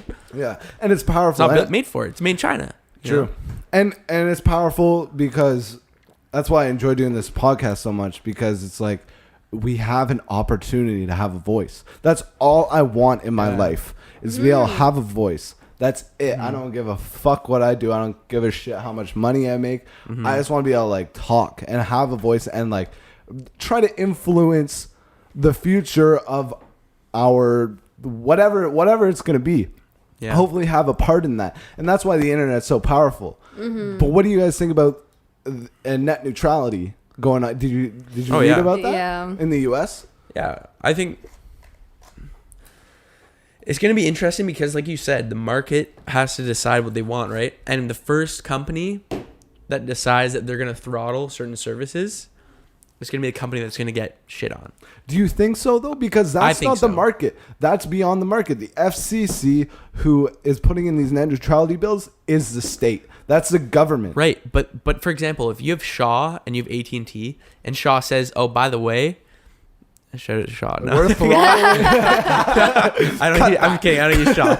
We're going to throttle Pornhub. Yeah, say we're going to throttle Pornhub, and you're going to be like, no, fuck that. I'm not watching AT&T, where you at? Like, that's what I'm saying. But the thing is, the thing. A lot of people don't have an option, though. That's the where thing. They live, right? That's the thing. There's only how many companies? 3, maybe? Yeah. No, like many. 2. Like 2. It's a 2-party system again. So like, actually, no. There's 3. There's a lot in the States. No, in the States, yeah, but here there's not. Here there's not. No. But no, there's a few. But that's a, what's it called? It's not a monopoly when multiple oligopoly. Yeah, but it's a few. Yeah, and like 2 or 3. that's what's happening in the States. And once state steps in, that's just disgusting because that's pure profit. They're just wanting to. They have however much. Have you seen that Burger King ad? No. Oh, it's so amazing. Oh yeah. It's like the Whopper. Oh, sorry, you're waiting. You didn't pay the ultra fast lane. Yeah, you. Oh, that's amazing. It's so good, and it's good for informative. them. Oh, great for them. Yeah, and kudos to them. And that's another example of the market taking control because that's huge publicity. Me and you saw that Burger King ad. We only saw it because people were sharing it. No, exactly. And we didn't see it on TV. We didn't see the actual ad. We saw people sharing it. Yeah. And that's the market taking control because people like that. People are on that side. That's why we saw it. That's what I'm saying. When people see that something's being throttled, they're going to think back to that, right? And they're going to think, okay, this is what they're doing. I'm going to switch. Hopefully you can switch. Yeah. Hopefully you can switch. In Canada, we're blessed. We're totally, like we said, we're playing a different game. Yeah, I know. In Canada, we're playing a different game because Justin Trudeau, shout out to our boy JT. He made internet a right, civil right, a human right. Yeah. Oh, really? He made internet a human right across Canada. So it's a different game, but open internet. Open internet. Nice. Open internet. Yeah. I mean, that's like. Did he really though? Because there are a lot of communities who still don't have access to the internet. Mm-hmm. I think. So is he just like hoping that it's gonna get there? Possibly. I don't really know. Possibly. I don't know. I don't know what communities don't have internet. I mean, there's a lot of northern communities. After you get like past Muskoka's pretty like Canada's a big northern. place. Sudbury's pretty northern, but like Canada, but even Muskoka has like the what's that, Google Wire or whatever it's called? You know, Lakeland, like yeah. No, but it's like this super fast the internet. fiber optics. Fiber optics, yeah. Yeah. Even Muskoka has that. We're pretty yeah, remote. but like Muskoka's like pretty remote. But we were actually talking to this. We went to Rogers and we were talking to this guy. And you know how when you're in Muskoka, you get on like Rogers Extend. Are you with Rogers? Right now I am. Yeah. So have you ever been in Muskoka and you go like, it goes like Rogers Extension, like extended whatever. Coverage. It goes EXD. Yeah, extended coverage. Yeah. Yeah. Essentially, what that means is that you're no longer on a Rogers tower. You're on a Bell tower. And the only reason that works is because Rogers and Bell have like. They're in cahoots. They're in cahoots. They're like, we were gonna keep our monopoly. Those bastards. Here. See, So there's a problem with that though. yeah, no, You I know? think so. Yeah. Yeah, because it's control. It's like It's like, hey, if you raise your prices, I'll raise mine too. It's like We'll all that be bread happy, fixing right? thing. Did you hear about that bread fixing thing? The bread price fixing? You No. didn't hear about that? Loblaws is there's like this huge issue of like there's a bunch of grocery stores that were in cahoots, because it's the same thing that happens with grocery stores in Canada. I'm sure it's the same as in the United States. But they were in cahoots fixing bread prices. They were like, okay, I'm Loblaws, you're Sobeys, and you're Metro. And we are all on a group chat. And I'm like, yo, You can't do that. It's the illegal, price. eh? No, yeah, exactly. Yeah. But we're like, okay, we're raising the price to $250K? Question mark. And they're like, K. And then Dory's like, let's get it. And then it all like a goes- meme or something? Yeah, Yeah, no, well, it's a meme now. meme news right there. That's your prime example of meme news right Exactly. there. But then that happens, and there's still control. It doesn't even matter if that's Yeah. one company. Yeah. It's the same as being one company. So it's like the same as a monopoly, and it is legal. They're handing out like $25 gift cards to like 6 million people. So if you bought bread at Loblaws, go online and get it. You probably did. In the past, it's like been 15 years. Oh, Yeah. What? Yeah. We're golden They're then. How do I giving prove it? Do I need a 25 receipt? I don't think so. Oh, I It hope better not be. Or I'm just gonna be handing out pissed. $25 to everyone Yeah. again. Oh, Jesus Christ. That's a lot of money. Yeah, it is a lot. They're saying it's gonna be like $150 million hit on there. Jeez. Yeah, On good there. for them. Yeah, I saw. Ah, I mean, like, Those assholes though. Douche. Yeah. Douche. that's the problem with Canada. You know, it's like it's a huge place, right? Like, we have a massive landmass, and in order to for these like cable companies and stuff, Yeah. in order to sustain it, you can't be a new guy coming into the system and being like, Yeah. yeah, I'm gonna provide the best coverage. It doesn't work like that. It doesn't you know? work like that. But it could work like that if you gain enough capital and if you were. Right. Yeah, maybe. I don't know. See, that's You gotta where build it's a hard. tower every fucking 8 kilometers or whatever it is. Yeah, You yeah, know, something. it's a lot Yeah, you're right. It's a lot of money, right? But how does that get opened up? How do you open that up? Is that physically? Is that like possible to open up? Yeah, if technology will advance. for Technology, sure. or is the And state gonna have? technology is But- going so fast. Is the state gonna have to step in? That's the thing. Is the government gonna have to step in? It doesn't 'Cause we have don't to want right that. now. You know, everyone's got service. Everyone like, Yeah, you know, but when we get to the point where, but we have the highest cell phone charges in the entire world. oh, for sure, Yeah. yeah, it's ridiculous. It's ridiculous, and there's no competition that's gonna step up. But at the same time, I understand because I realize that there's people in these remote communities that need a tower, and the only way they're gonna get it is if we pay this top dollar. You know, Tori, you want to kill that bug right there? See it right in the corner. I think you're Just asking the grab wrong that broom. person. See it? Kill it. What? See it? It's on the baseboard. That's just To the left. To the left. To the left. Oh shit. To the Kill left, it. to the left. No, don't kill it. Can I let it Every bug you see is. Can I just put it in What is it? It looks like a wasp. It's like a little Yo, she won't It's touch. gonna die. She won't anyway touch a moth, outside. but she's gonna. It's touch gonna this thing. die. You're gonna kill it anyway if you put it outside. am I? You- Oh, I don't want to kill it. I feel so bad. Oh my god. Can I? Oh yeah, you got it. Yeah. Rest in peace. Rest in peace, that bug. Oh Canada. It really crunched. Okay, well you can leave it. I'll pick it up. Thank you so much. It's bothering me. He's like, that's gonna crawl in my mouth when I'm sleeping. Yeah, I'll eat it. I'm not afraid of that. It's protein, dog. I Protein, went to yeah, I the was gym gonna today, say. dude. It's all good. So, what I want to talk to you guys about this. What? Because we talked about it a little bit. I want to talk when- to you about something later. Just remind me. Okay. Gotta go. So what was? I want to talk to you guys about we had this conversation sort of earlier when you came over. It's great seeing you. Super interesting because we haven't seen each other in a minute. We haven't seen each other in a minute. But we were talking about growing up in a small town like Muskoka. Right. So what was that experience like for you guys? And now that you're not in Muskoka, we're in Ottawa, Canada. What has changed since that time? And it's a loaded question, I know, but I think the first thing you have to say to that is that like I've adopted. That's wrong. So many cats. Yeah, I get lonely sometimes.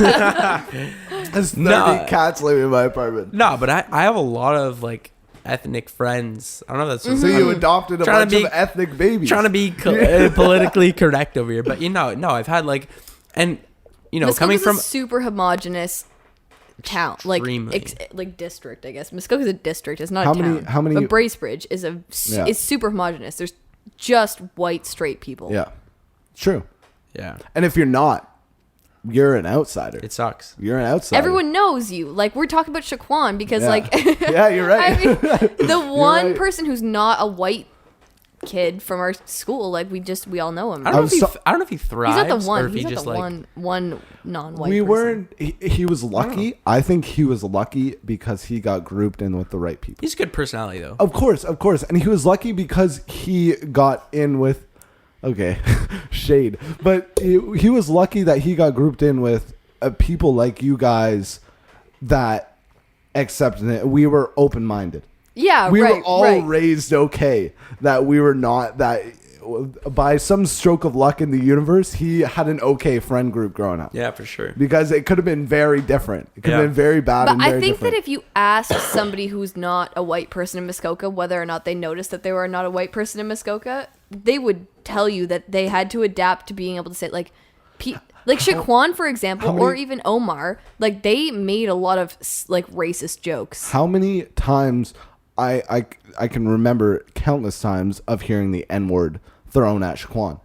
Yeah. Like harmlessly, but it's not harmless because we just didn't understand. But like like you and I understand. It was ignorant. But, like, the people it was saying ignorant. are ignorant. Yeah. They don't think anything of it. But they're just like they think it's funny. Like, I'm not racist. You're my friend, but I can still say this. Like, I don't even know if it's like that. Term. It's kind of just like a power trip.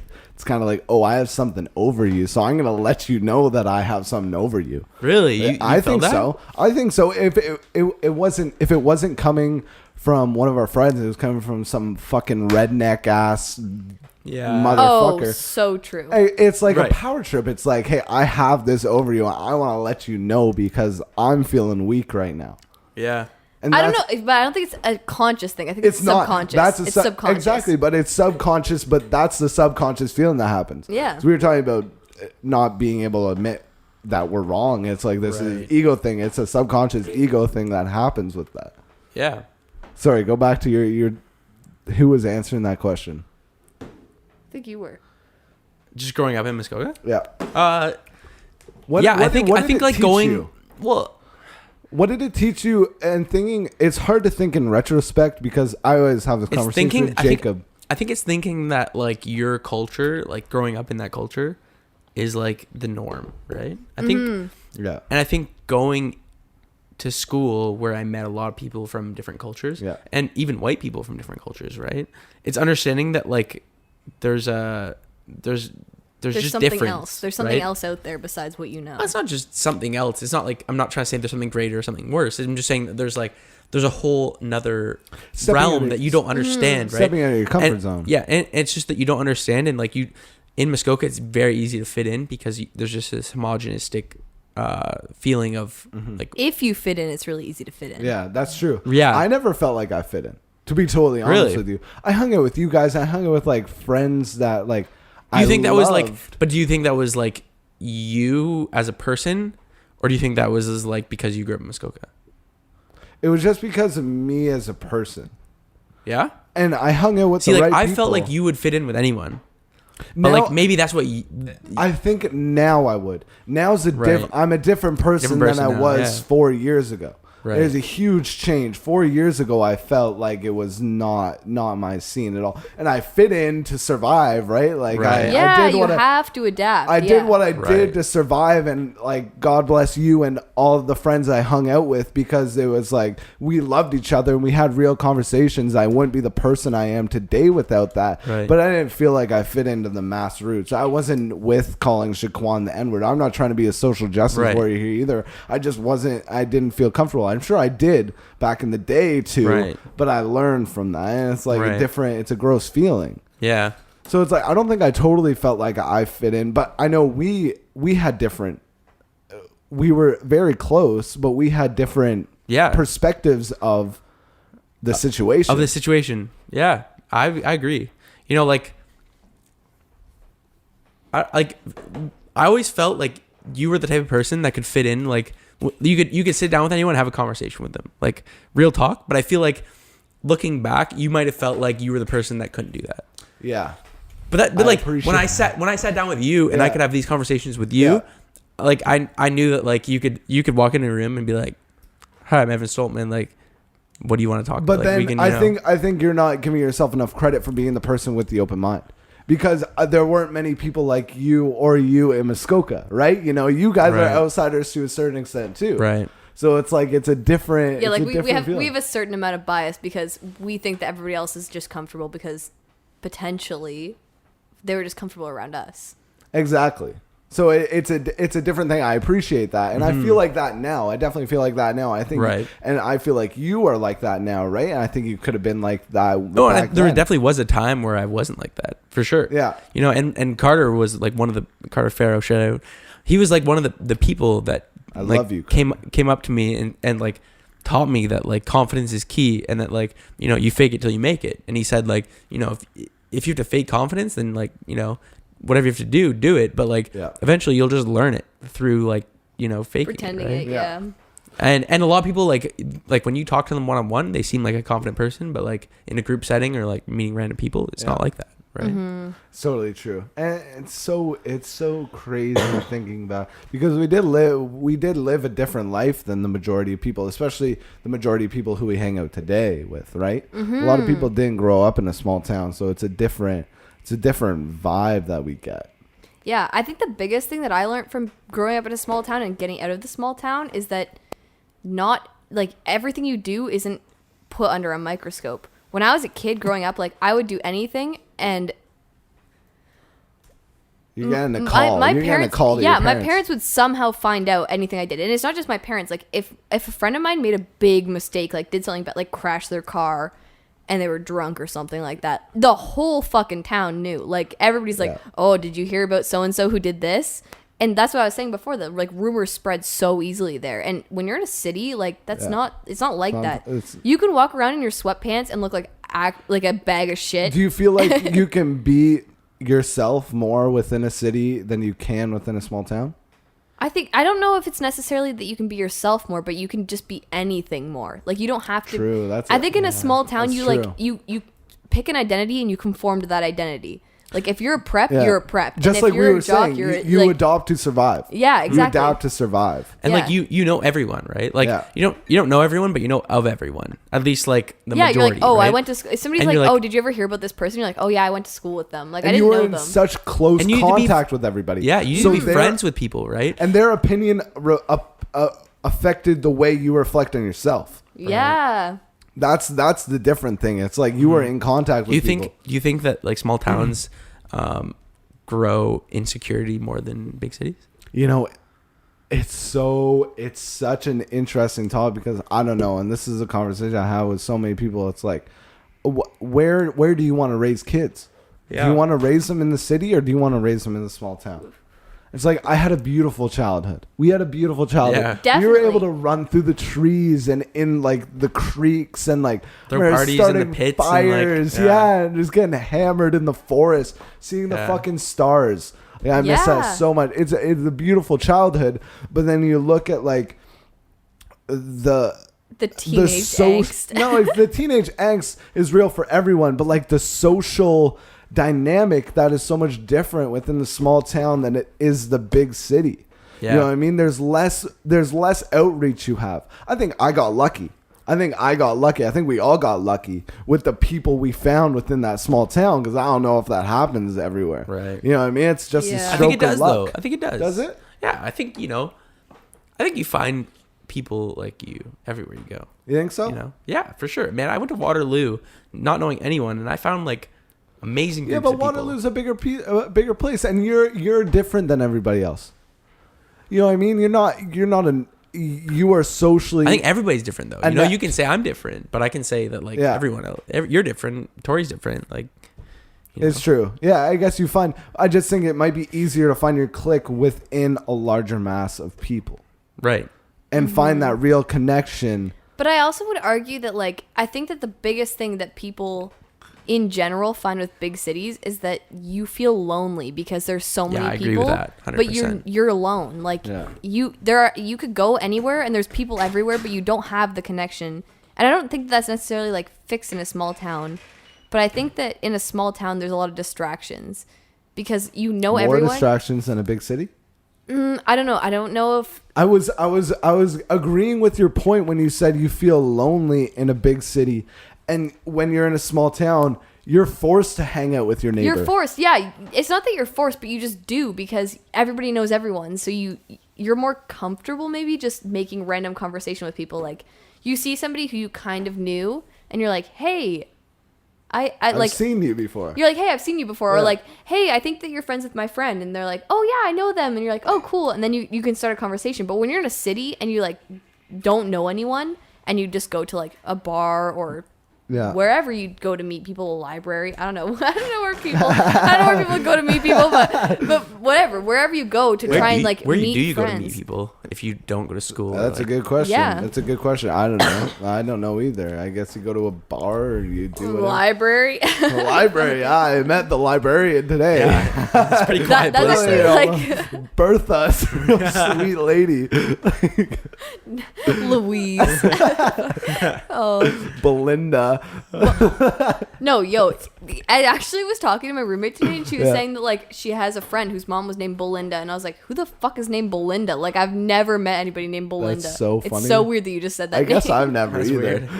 Yeah, I was gonna say, where did you hear that? Belinda. I guess Like Linda, I it know. sounds like an old lady who's a little overweight. Yeah. Do you remember at Monk, our secretary was named Gay Botticella? No, Borcella. Like, She was. I don't remember shit, dude. I smoked way too much weed in those days, dude. Holy shit. That's what. That's what. wait, in Monk? No way. At Monk? No, I never smoked weed until I was like grade 11. I was Yeah, like okay, 16. yeah. I That's what I'm started saying late. at Monk, yeah. But Monk. when I started, I went full bore. Yeah. There was no like moderation. There was nothing like that. But that's another thing. I think you're more likely to abuse substances when you're in a small town. 100% Yeah, I agree. that- I think there's a lot of access in cities. Like you can get drugs easier in cities, but there's a lot of substance abuse in small towns. People Because say, that's the way you have to do it. What else was there What to else? do? No, Yeah, see, exactly. I disagree with that. Ride People bikes, say- bro. You want to ride bikes when we're 17? Like, go hit some jumps? No, we're going to smoke some bongs and take acid. people say that, like small town is boring and like there's nothing to do, but I disagree. I was like, if you're in the city, you think you could live what do you there do right in now, the bro? city? You go watch a movie. Can we go watch a movie? Sure. Like, Do you think you could do that? Do you think you could live in Muskoka right now? yeah. I could, but I don't think I would choose to. The thing But is, like, what is there to do in a couldn't. big city? I'd hang myself, bro. It would be over for me. Who am I gonna have a podcast no. with? My mom? You know, yeah, no, it's actually true. What? Like, Or fucking Shout out to Alex Evan's mom. Oates? Like, what I are we feel gonna like talk about? the Pickup realest trucks? thing that happened to me when I like moved away and went back to Muskoka was like it was 2 a.m. and I was like, I want pizza, and we were trying to find pizza and nowhere was open. Where did you go to Max? Get a There's corn dog? Like, no, Circle K, nothing actually. is open. Yeah, it's Circle K. Oh, true. Well, I guess it is now, but it wasn't back in the day, dude. Get up on the lingo. Yeah, all right. Yeah, but there's nothing open. No. Nothing's open. That was Yeah, like the I mean, that biggest reality sucks, check but, thing. like- I was like, whoa. I honestly don't think there's much less to do in a small town. Actually, I think there's more because people have the opportunity to have a party. Like if you live in a condo or like apartment in the city, you can't throw a party. You Yeah, can't have people over. I could throw a party here. I threw a party here.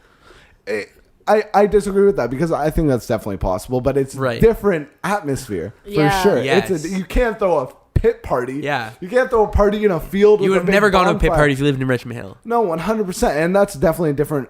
And that's where I brought the question is like, would you raise kids there? Because I've been thinking about this so much. It's like, where do I want to raise my children? Do I want to raise them in the city, or do I want to raise them in a smaller town? My mom, when she was telling me about when she decided to raise her children, she understood that Bracebridge was so fucking whitewashed. Okay, so wait, where did your mom, like, give us a little context? So my mom grew up in Ottawa. Uh-huh. And we lived in Bradford until I was about 5, and then my dad had moved for work, so we were kind of forced in this position. But she understood that it was so whitewashed. So she tried. We had, when I was growing up, we had Japanese exchange students in our house. You know what I mean? We had different culture within our within my surrounding, and Kudos to her, though. What? Kudos to her, though. I know. Yeah. God bless my mother. Like, she is the saint of all saints. She is the fucking light of my life, and she totally did her part within that. Right. And then when her and my dad were splitting up, she's like, she was gonna move back to Ottawa, and this was probably when I was like 8. And so, first of all, she didn't want to take me from my dad, right? But then I remember when she was talking, I don't remember this, but she told me this. She tells me this all the time. She was telling me and my brother that we were going to move. And me and my brother just told her that we loved the trees. I don't remember that, but that's what she said we said. So she decided not to move. Right. So it's like I'm lost because I don't know if I want to raise my children in a small town because it's toxic. I got addicted to so much shit. You know it's toxic, like, through your experience, right? Exactly. But you don't know the experience of the toxicity Right. within a city. So Exactly. I was about to just say that, like, I feel like I'm very biased because my family on both sides is from Muskoka, like 4 generations back. Yeah. Like, my grandma on my dad's side literally got a light in her house for the first time when she was 13. Crazy. Didn't have a light bulb. Fucking light. It was a one room. Day? It was a 1-room house in Milford Bay, and they had to walk with like a cord out to the like outhouse in the winter. That's some pioneer shit. It was some pioneer shit. And then my great pioneer shit. And then my great grandmother on my mom's side was born in Bracebridge. So like both sides of my family have been in Muskoka for a long time. It's different. So like it's hard for me to say like what would happen otherwise. But I have cousins who grew up in Toronto, and like way more fucked up shit happened to them than what happened to us. I mean, there's a lot of like, I think that it doesn't have to just do with substance abuse in Muskoka. Like, we all got into substances and shit, but there's a lot of mental health issues there because there's not a lot of outlets. And there's not a lot of transparency, like we were saying about being honest. There's never honest conversation in Muskoka because there aren't people who are open-minded. It's like you live this way and that's the only way we're going to live. And if you don't, then it's like, whatever. Yeah. You're not a part of our clique. Yeah. And if you don't have that clique, it's over. Yeah. Yeah. I actually like, I think it's very hard for me to understand how people, like, I shifted from clique to clique a lot, but like. Me too. I was that guy, I was that kid. I was that kid too. Yeah. But like, I don't understand how it could possibly have been for people who didn't have anyone. Like, they didn't have a clique that they could turn to. So sad. I was even fucking sad, and I had so many friends. I had so many great friends. You could migrate if you were ever like lonely. You could go somewhere. Like I had so many friends to hang out with. You and Sam Taylor and Mitch and Bobby, and like I had so many friends, but I was still so fucking sad sometimes because it was just so demoralizing. Just the fact that there was so little that I could do. It felt like, and I talked to kids. I like just working different jobs when I was in the city, when I was at school. It's like these kids are like 17. I was like, man, if I had the mindset at 17 that you have at 17, it's like it'd be so much different. Like, you guys are so smart because you're so in tune with all these different cultures that come at you. You're going on the bus at 12 years old, sitting with 3 Muslim people, a family of Indians, and 2 black people. Like, it's different. We never had that. We hop in our car with our With our white mother and And the Moose the FM. Caucasians. The Moose FM's Moose playing. fucking FM, yeah, we're hanging with our Caucasians, drinking shitty beer, listening to shitty country music. Yeah, and that was it. I like country music. Shout out to country music. Fuck country music. Fuck that. I was never a fan. No, never, not once. Still am not to this day. I'll boycott the shit. Yo, no. Yeah, I'm gonna get you. I'm gonna get you into it. Don't worry. Fuck Jason Aldean. All right, he's never struggled once in his life. He's a great guy. Okay, He's never struggled. Not once. You don't know anybody else's struggles. Fuck that. Fuck that. Yeah, it's just an interest because I think about that a lot. Yeah, especially coming into the future that we're 20 years old. You're 20 years old. I'm 21. We're getting old fast. These are decisions that we had to contemplate within our lives. Like, where I feel like there's a balance that you have to like seek. I think that if you're gonna raise children and if you're gonna choose to raise them in a small town, you have to expose them to culture. Like when I was a kid, I'm actually gonna okay. So for the very first time I ever saw a black person, I know this because my babysitter at the time was my stepsister's mother. Yeah. And we were at the park, and I started crying, and I said, "Why is that man's face so dirty?" Like, I was scared. I was genuinely scared. Yeah. And that's horrible. Like, I know that story now. I don't remember it, but like, it's super interesting because that's horrifying. But there's a pattern because I've talked to Jacob Van Dyke about this, who's been on this podcast before, and you guys know Jacob, and he's like, he talked to me about the time when he talked to his mother about him just like bawling his eyes out to her because he thought he was racist, because he wasn't used to seeing black people, and every time he saw black people he would notice it. Yeah. And it's similar to your story, right? Yeah. So it's like, were you introduced to that when you were younger, or was that the first you eased into it? No, the very first time I ever saw a black person, like I hadn't even seen it in the media. Like, I watched a lot of TV when I was a kid. And what about the Proud Family? That was later. I was like I love that show. That's a great maybe show. like 3 or 4. I learned about Black History Month from that show. The Proud Family was fucking. That was the shit. That was the shit. That was a good show. Good ass show. But yeah, like even my little sister like watched a shit ton of Dora, so like she got some sort of like exposure. Well, Mexican. Mm-hmm. Yeah. Right? Like I know a lot of Spanish from watching Dora with my little sister. That's hilarious. You know how to count from 1 to 10? Yeah, I do. I can count to 100. 1, 2, 3, 4, 5, 6, 7, 8, 9, 10. That's pretty impressive. And then realistically, 11 I can't remember. Doce, tres. All right, 10. 10's fine. That's enough. Yeah, I can keep going. But yeah, no, I actually learned a lot of Spanish from it, and like, I don't think that that's necessarily relevant. But my sister still saw like different things from watching TV. But it's very true. Like, I appreciate that honest comment, because it's a very honest comment of being like, why is that man's face so dirty? Because we just aren't acclimatized at all. Right. Not at all. But times have changed. Okay. Times have changed. No, times have changed. But like, you're 8 years old and you're on a smartphone. Okay. You understand everything.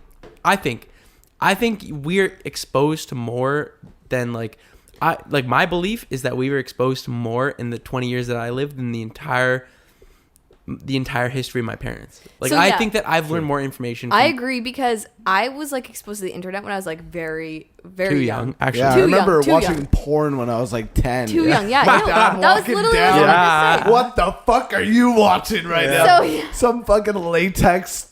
Yeah, Jesus man. Christ. Yo, that's what I was about to Too say. much Though. detail, Like, Evan. I had fucking like a lot of exposure to the internet when I was younger, and when we were in grade 6, Andrew started no shout out to Cox. He made a sex tape. Okay, 10 years I'm old. pretty sure it was Andrew Cox started a rumor that Sydney Robson gave Chris Yokas Allegedly. Oral we don't sex. know if this. Yo, Oral we're sex. putting these motherfuckers literally, on blast. We're putting them on blast. Yeah, no, for you real. better listen to this. No, so I remember though, Throwback. like Sydney, Rachel, and Abby, who are like 3 people from Muskoka, were like, they called me over and they're like, we don't know what oral sex is. Like, you have to tell us. But because I was exposed to the internet, like, Yeah. I knew what it was. You're like, you take a dick. I was like, it's anytime that your mouth So goes can on you elaborate, genitals. Evan, please? You take a dick. in your hands. Yeah, no. It's gonna be full grip. No. It's gotta go in your mouth. Yeah, It's oral. but you gotta get the training wheels first. All right, Evan, we gotta teach you. This is okay. Surprised you don't know. But it's so true. Like when I was like very young, I had 2 older sisters, and they were like, you know way more than we knew when we were your age. Were you a god? I was a god. I knew everything. You know the way. But it's like bad. Like I think it's a kind of a bad thing that I knew as much as I knew when I was so young. Well, you're exploring. You're curious. I was curious. I was curious too. It's like let's get it. Man, I gamed RuneScape so much, and actually, I give a lot of my early ability to like understand shit to RuneScape because like I was exposed to millions of people online, talking to them, like understanding what it meant to interact with people. So interesting because we were having that conversation when I was like 6 or like we it was having that crazy. Conversation when you were here last time. It's like I had real friends from like fucking Illinois. Yeah. And it's like that would never happen in a different generation. I knew Austin Scott. Zoo fucking Cozy was his gamer tag. Yeah. Without the fucking. But Zoo, and it's like he was my real friend. And we would have never been exposed to that. And I give the internet all the props to the person I became because if I was never exposed to rap music, I would have never been exposed to rap music if I was 50 listening to Cent, like way back, man. If I was listening to Moose FM. Yeah, like it just wouldn't have been it wouldn't have been the thing without the internet. And like that's where I gained role models and that's where I learned who I wanted to be, and that didn't come from anywhere within the proximity that I lived. It's interesting too that we were talking about how problematic social media is, but at the same time, like I was a huge Tumblr user when I was younger, like huge. Yeah. And I had tons of friends from like all over the world that I would never have had any contact with whatsoever. I feel like Tumblr breeds insecurity and like... Now it does. When I first started using Tumblr was like the OG meme site. You know what? What breeds insecurity? Not insecurity, but like depression and But no, I totally agree. It breeds insecurity because it's just a demographic that uses it. If it's a young person... 16 like 5 years ago, I did not know who I was. I still not sure who I am right now, but I don't know if you ever know. No, exactly, but I'm definitely closer than I was 5 years ago. And it's like once you get into the realm of exposing and exploring yourself, it's like shit can go good or shit can go bad. When you graduated high school, like what did you want to be? Where did you see yourself going, and like what was your future? High school. Like what was your future? I didn't even think about it, dude. I didn't even think about it. I wanted to be a rapper, but that was like 6 months later. I had no idea. Thinking about when I graduated, I had no idea. I wasn't even thinking about that. I wish I was, because now I'm thinking about it a lot. Did you just graduate and leave and just hope that things would fall into place? No, I didn't even leave. I was there. Actually, you were. He was there, sort of. He was there for a bit. I always forget that you were older. I was there. I was there for another semester, and I hated myself for it. But it's like I didn't even think about it. And then I'm so glad that. Why though? Why did you not think about it though? Like what? Like at that point, you like. You know, everyone tells you like, "Hey, you gotta like figure out what you want to do." Like, but we weren't thinking like that, dude. I was hanging with you guys. We were like smoking weed and not giving a shit. We didn't give a shit. We were having fun. We had great conversations and we like built each other. We built each other and we like talked and we grew as people. But I wasn't worried about what I was gonna be because I just had no concept of that because I didn't. Once I started understanding the purpose of life to a certain extent, I still don't understand it, right? But once I started like trying to understand the concept, that's when it started becoming a pursuit. Right. So it's like what did you think? Were you thinking like that? Yeah, I think so. I think like when I was finished high school, I didn't know what I wanted to do. Yeah.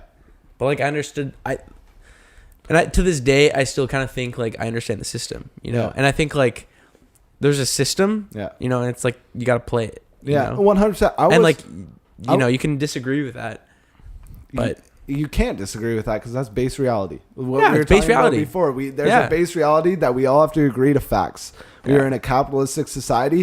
If you don't, I was talking. I'm in to some school. girl, I'm in school to be an engineer, but I don't want to be an engineer.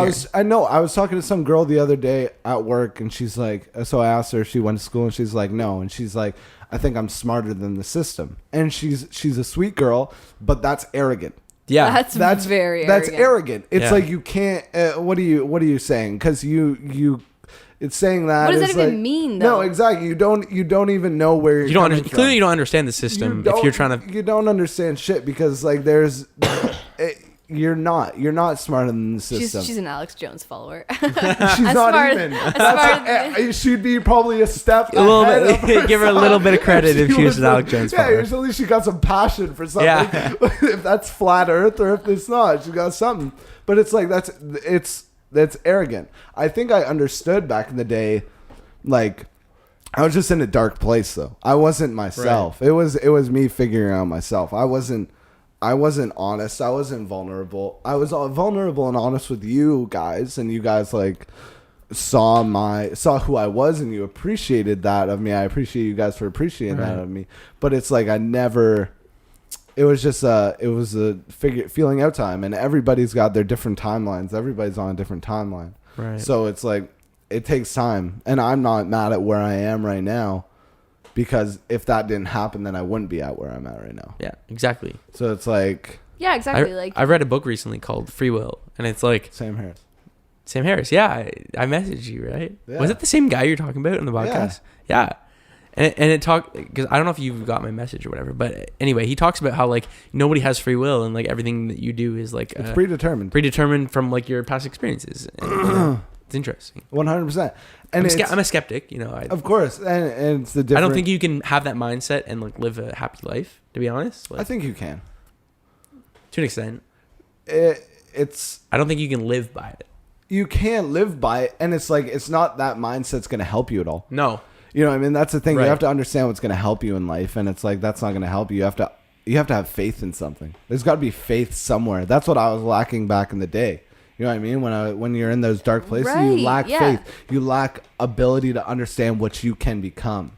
100%. Like, I completely agree with that because I feel like I don't think that's a product of living in a small town, but I feel like I was very similar to you where I was just like, I grappled for a long time with this like feeling of just being lost and just wandering around and being like nothing like the thing. I was talking to my mom today. We had a great conversation, and we were talking about my brother. And my brother's in this weird spot, and he's like 24, and he's like he just doesn't have the confidence in himself, and he doesn't have the ability to do what he wants.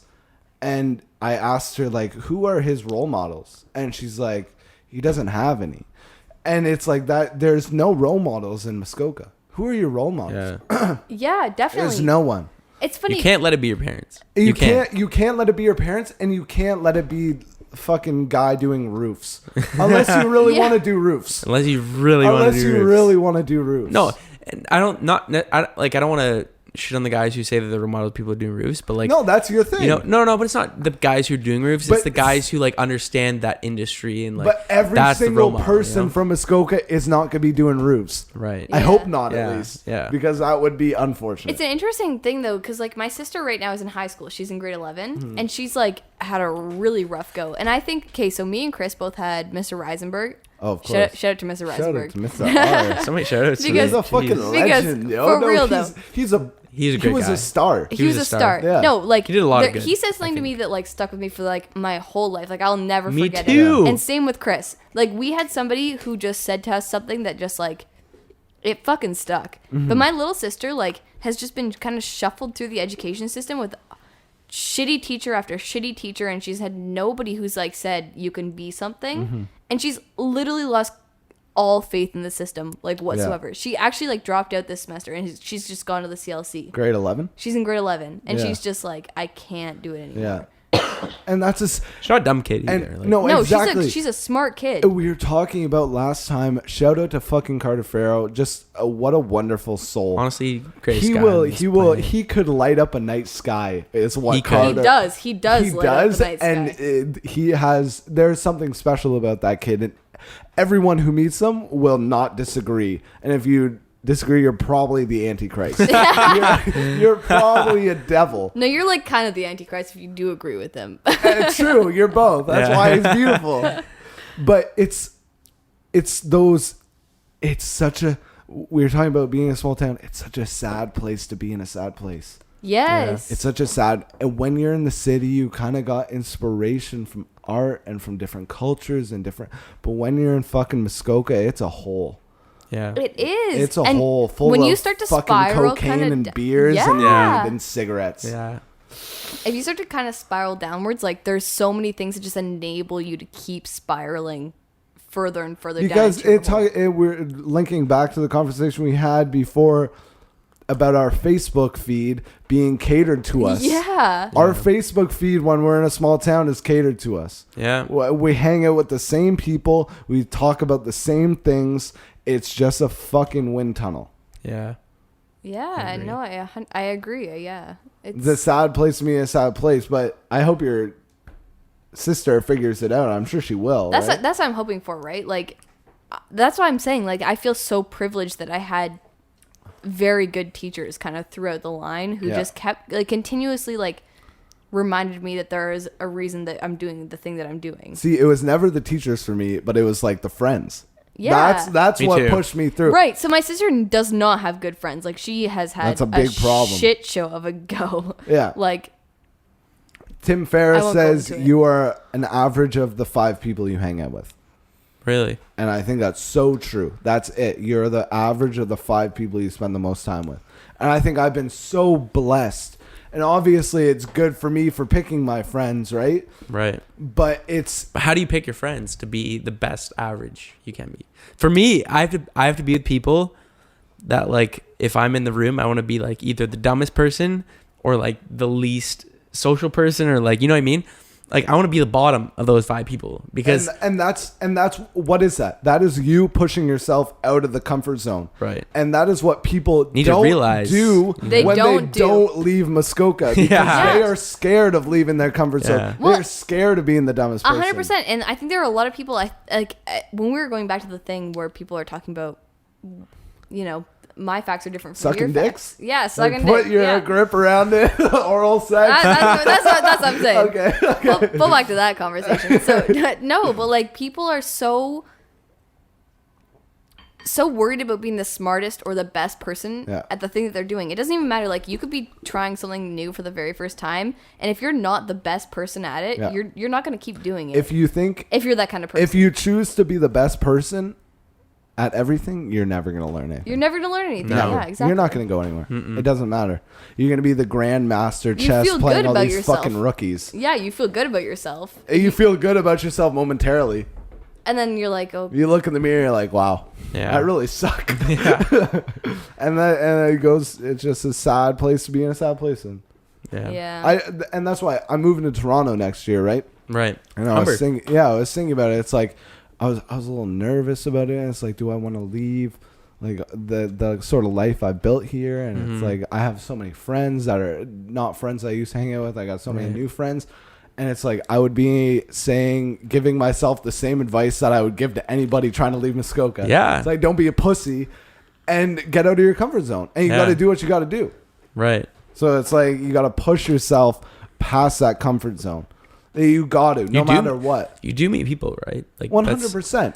And no, one of the things I thought about it because like I want to move down to the States at some point in my life. Like just Me go too. live there for a bit. New York right? City, bro. Let's go there. Right, but one of the things that I Yes. read was like it's really hard to build these like deep connections with people that you haven't either grown up with or been around in your young years. I think it's bullshit. No, like think about it. Like for you and I, like I grew up with you, right? Like Yeah. it's super easy for me to be like open with you and express my opinion because you Yeah. understand who I am. Like you Yeah. understand everything about me. But like when you're old and you have like people to tend to, like you have your family or whatever, and you want to meet people, it's like social gatherings where you don't get these deep conversations. You don't get these like emotional talks you have with people, right? So it's just something to consider. But you know? I think Toronto's different. Toronto, like you're gonna go down for school, like you young people. But it's for sure different. We're talking about the people we hang out with. It's totally different. You need to choose the right people to hang out with. You can find people who have real conversations. You can find people who really are interested in your life. You don't have to be around these egotistical, fake motherfuckers who you won't gain anything from. Yeah. Right? Like, that's your choice. That's your choice. I think that progresses onto your adulthood. But I think there is a certain extent of, like, when you get to a certain age, there are people who just, they have these walls, and there are things that you say to people, and there are things you don't say to people. And it's something that I've encountered a lot, because right now I'm working with the government, so I've worked with a lot of people who are way older than me. Yeah. And, like, sometimes they'll say things, and they're caught off guard at how open I am about things. Mm-hmm. And I think that's really interesting, because, like, it's good for you. It's good for me, but it's like, it's bad for them. Yeah, it's good for them too. It's good for them, but it's bad for them that without having these people who come into the conversation who contribute something like kind of out of the blue, they just talk about the same things over and over again. But I think these people you say who are like these fake motherfuckers and whatever, like, I don't. I like to think of these people who are just like, what's the word? Like fake motherfuckers. No, like these are just people, you know, and like they are. They're people. They're not stupid, and like if you're friends with them, like you might be. Like there are people who you're friends with who are like you might consider them fake motherfuckers, but like, you know, they can learn, you know, and like I think it's your responsibility to be like, hey, you know, like they can learn, but I don't think it should be your responsibility. That's the thing. That's not responsibility, but if you want to better humanity, you know, if you want to be a part of that, it takes movement, a lot of energy, though. It takes a lot of energy, and you need to understand. That's right. When I go to a party in Waterloo, I don't try to make friends with everyone. How much is your time worth?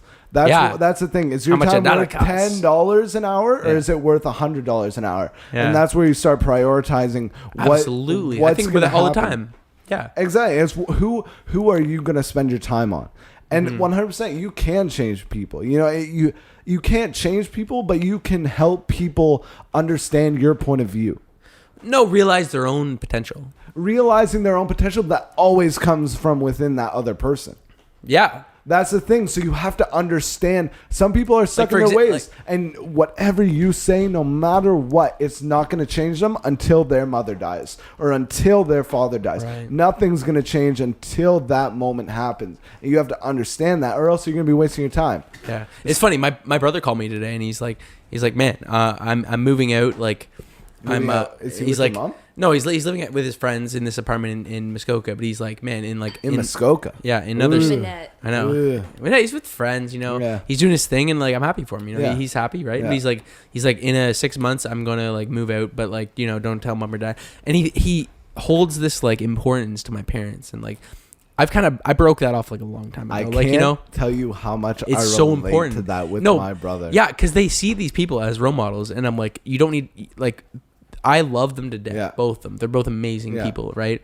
But like, you have to realize at a certain point that like whatever their opinion is doesn't matter. You need to stop looking for approval. I was having this exact conversation with your brother, my mother today. No, have with your brother then. No, exactly. But I have had it with mine too. It's about and I called him today, and he's like, "I'm in class." I said, "Call me when you're out," and he said, "Okay," because it was inspired by my mother's conversation. He never called me, so that's okay. Yeah, he can do whatever he wants. I put my effort in. I'm not wasting my time. But no, you have to waste your time. It's your brother. It's your family. Of course, and I will. Family comes first over everyone, right? You can't change anyone unless they're ready to change themselves. Right.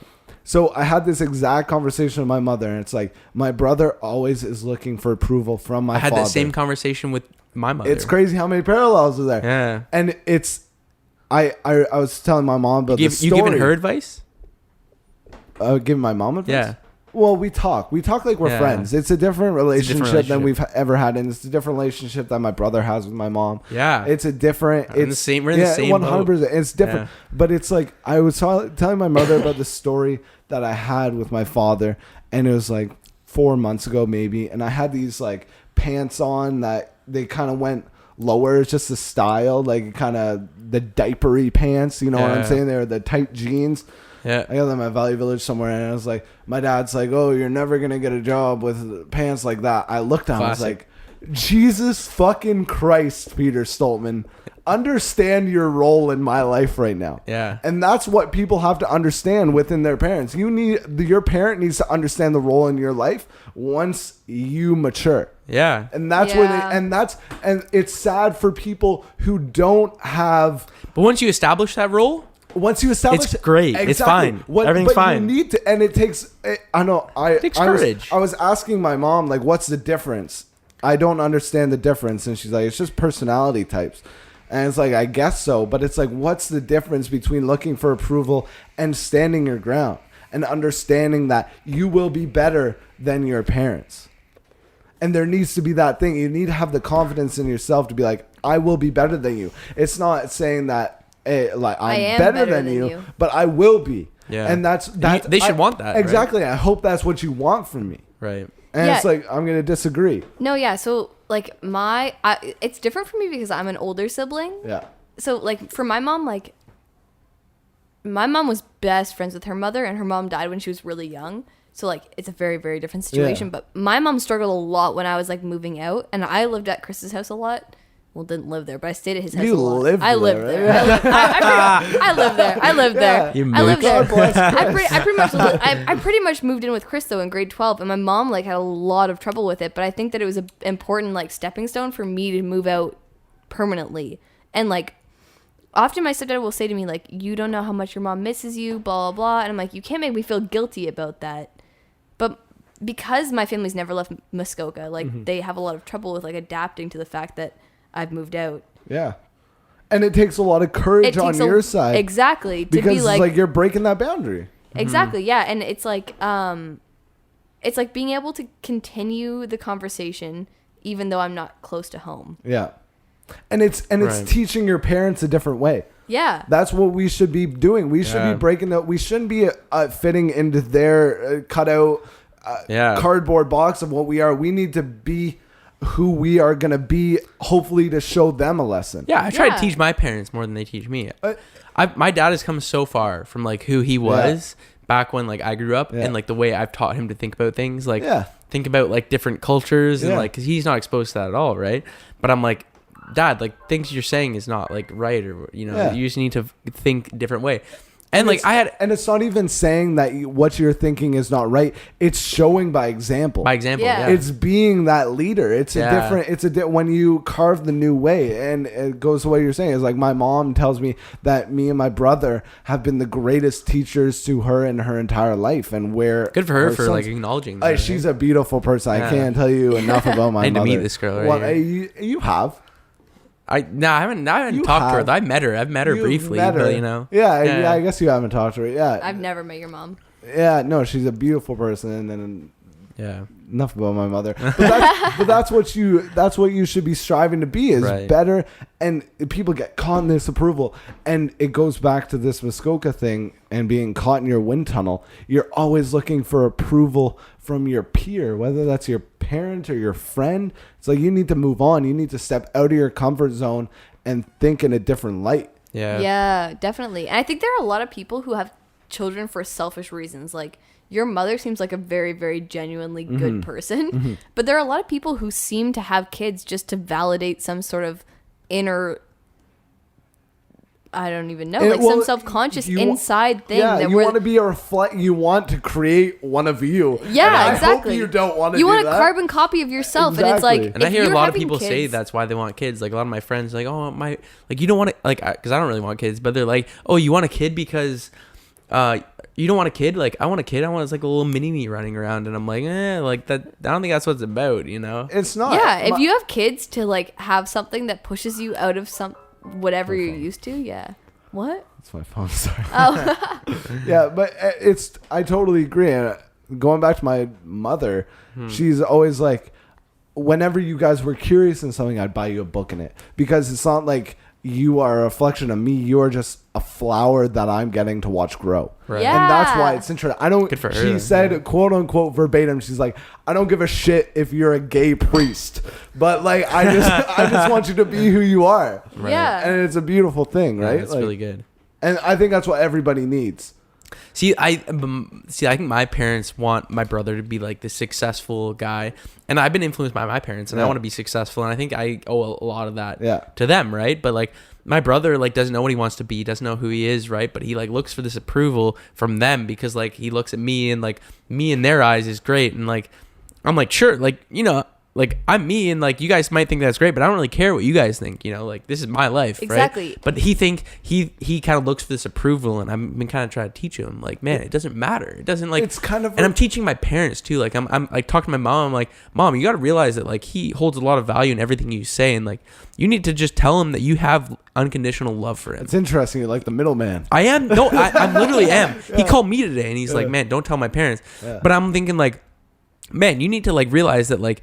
Fuck them. Yeah. First of all, fuck them. But I'm on there, and then I'm talking to them. I'm like, no, you need to show him that like you have unconditional love, and you don't care what he does. You just want him to be happy. Yeah. You know, they don't understand that. They don't understand that like their kid needs to be happy more than they need to be like they need to do something with their life. You know, and I'm like, I don't, and I understand that. You know, but and what is doing something in your life? I know it's like that's such a we're stuck in the politics of this Western world, and it's like if you can make one person's life better, like that's so powerful. It doesn't have to be. You make my life better. Hey, God bless you. You make my life better, but you don't have to fit this persona. This mold, you don't have to fit this TV personality. Like it's so different, and it's what everybody's stuck in. For sure. It's what everybody's 100%. Stuck in, and it's sad because people are being affected by it. Yeah, and people get depressed over it, and like people get depressed over it. People get anxious. Terrible things, right? People get anxious because they're resisting what they feel is necessary because of what other people think. It's anxiety is resistance. Right. All you're doing is resisting what you feel. Right. And that's what anxiety is. You're not like just letting go for a second. Right. And just understanding who you are. Mm-hmm. And if your brother just understood who he was and fully appreciated that, then he'd have the ability to say, okay, Mom, Dad, this is who I am, and this is what I want you to appreciate. I think that there are a lot of people who are very lost in their lives. Like they feel like they have nothing to hold on to. Like they don't know what their passion is, and it's because there's something in them that is their passion, and they just keep pushing it away. It's resistance, right? Yeah, absolutely. And it's so hard to grind. It's so hard to run on a treadmill for your entire life. Yeah. So hard, and I feel so bad for anybody that's doing it. Mm-hmm. Yeah. It's so tough to say like, okay, because you go. It does come easy for some people. Like you find your passion and you just follow it. Exactly, but it's not easy. That's the thing. That it might not be easy. Yeah, for most people, it's not easy. Yeah, exactly. You need to, even finding your passion isn't easy. No, 100%. And some people never find it. You need to be fine with that. Yeah. Life is not. There's no end goal. No. You're always climbing. You're never going to reach the point. No matter what you do. You have to realize that you're always climbing. Exactly, and that you need to find faith in that. Yeah. Exactly. You're never, if you search for a goal, I'm sorry, you're going to live a sad life because you're going to be laying in your deathbed and you'll be like, I never reached it. And you need to be okay with never reaching it. Yeah. But I tried. That's what you Exactly. Yeah. Right. No, like my old roommate, her dad was working in this, he's working for like CAS, like Children's Aid Society. And he just had reached this point in his life where he just became so cynical that nothing ever amounted to anything, that you could never make the amount of money that you wanted to make, that whatever your education was, you're never going to get the job you want, and that even if you do get the job you want, it's never going to be a good job. Mm-hmm. And he just perpetuated that onto his kids so hard, and they became super, super fucked up from it. And it's a sad existence, right? Because then you never have gratitude for anything you ever have. Anything you do, yeah. And you never are grateful. My roommate is like an amazing photographer, and I pushed her super, super hard.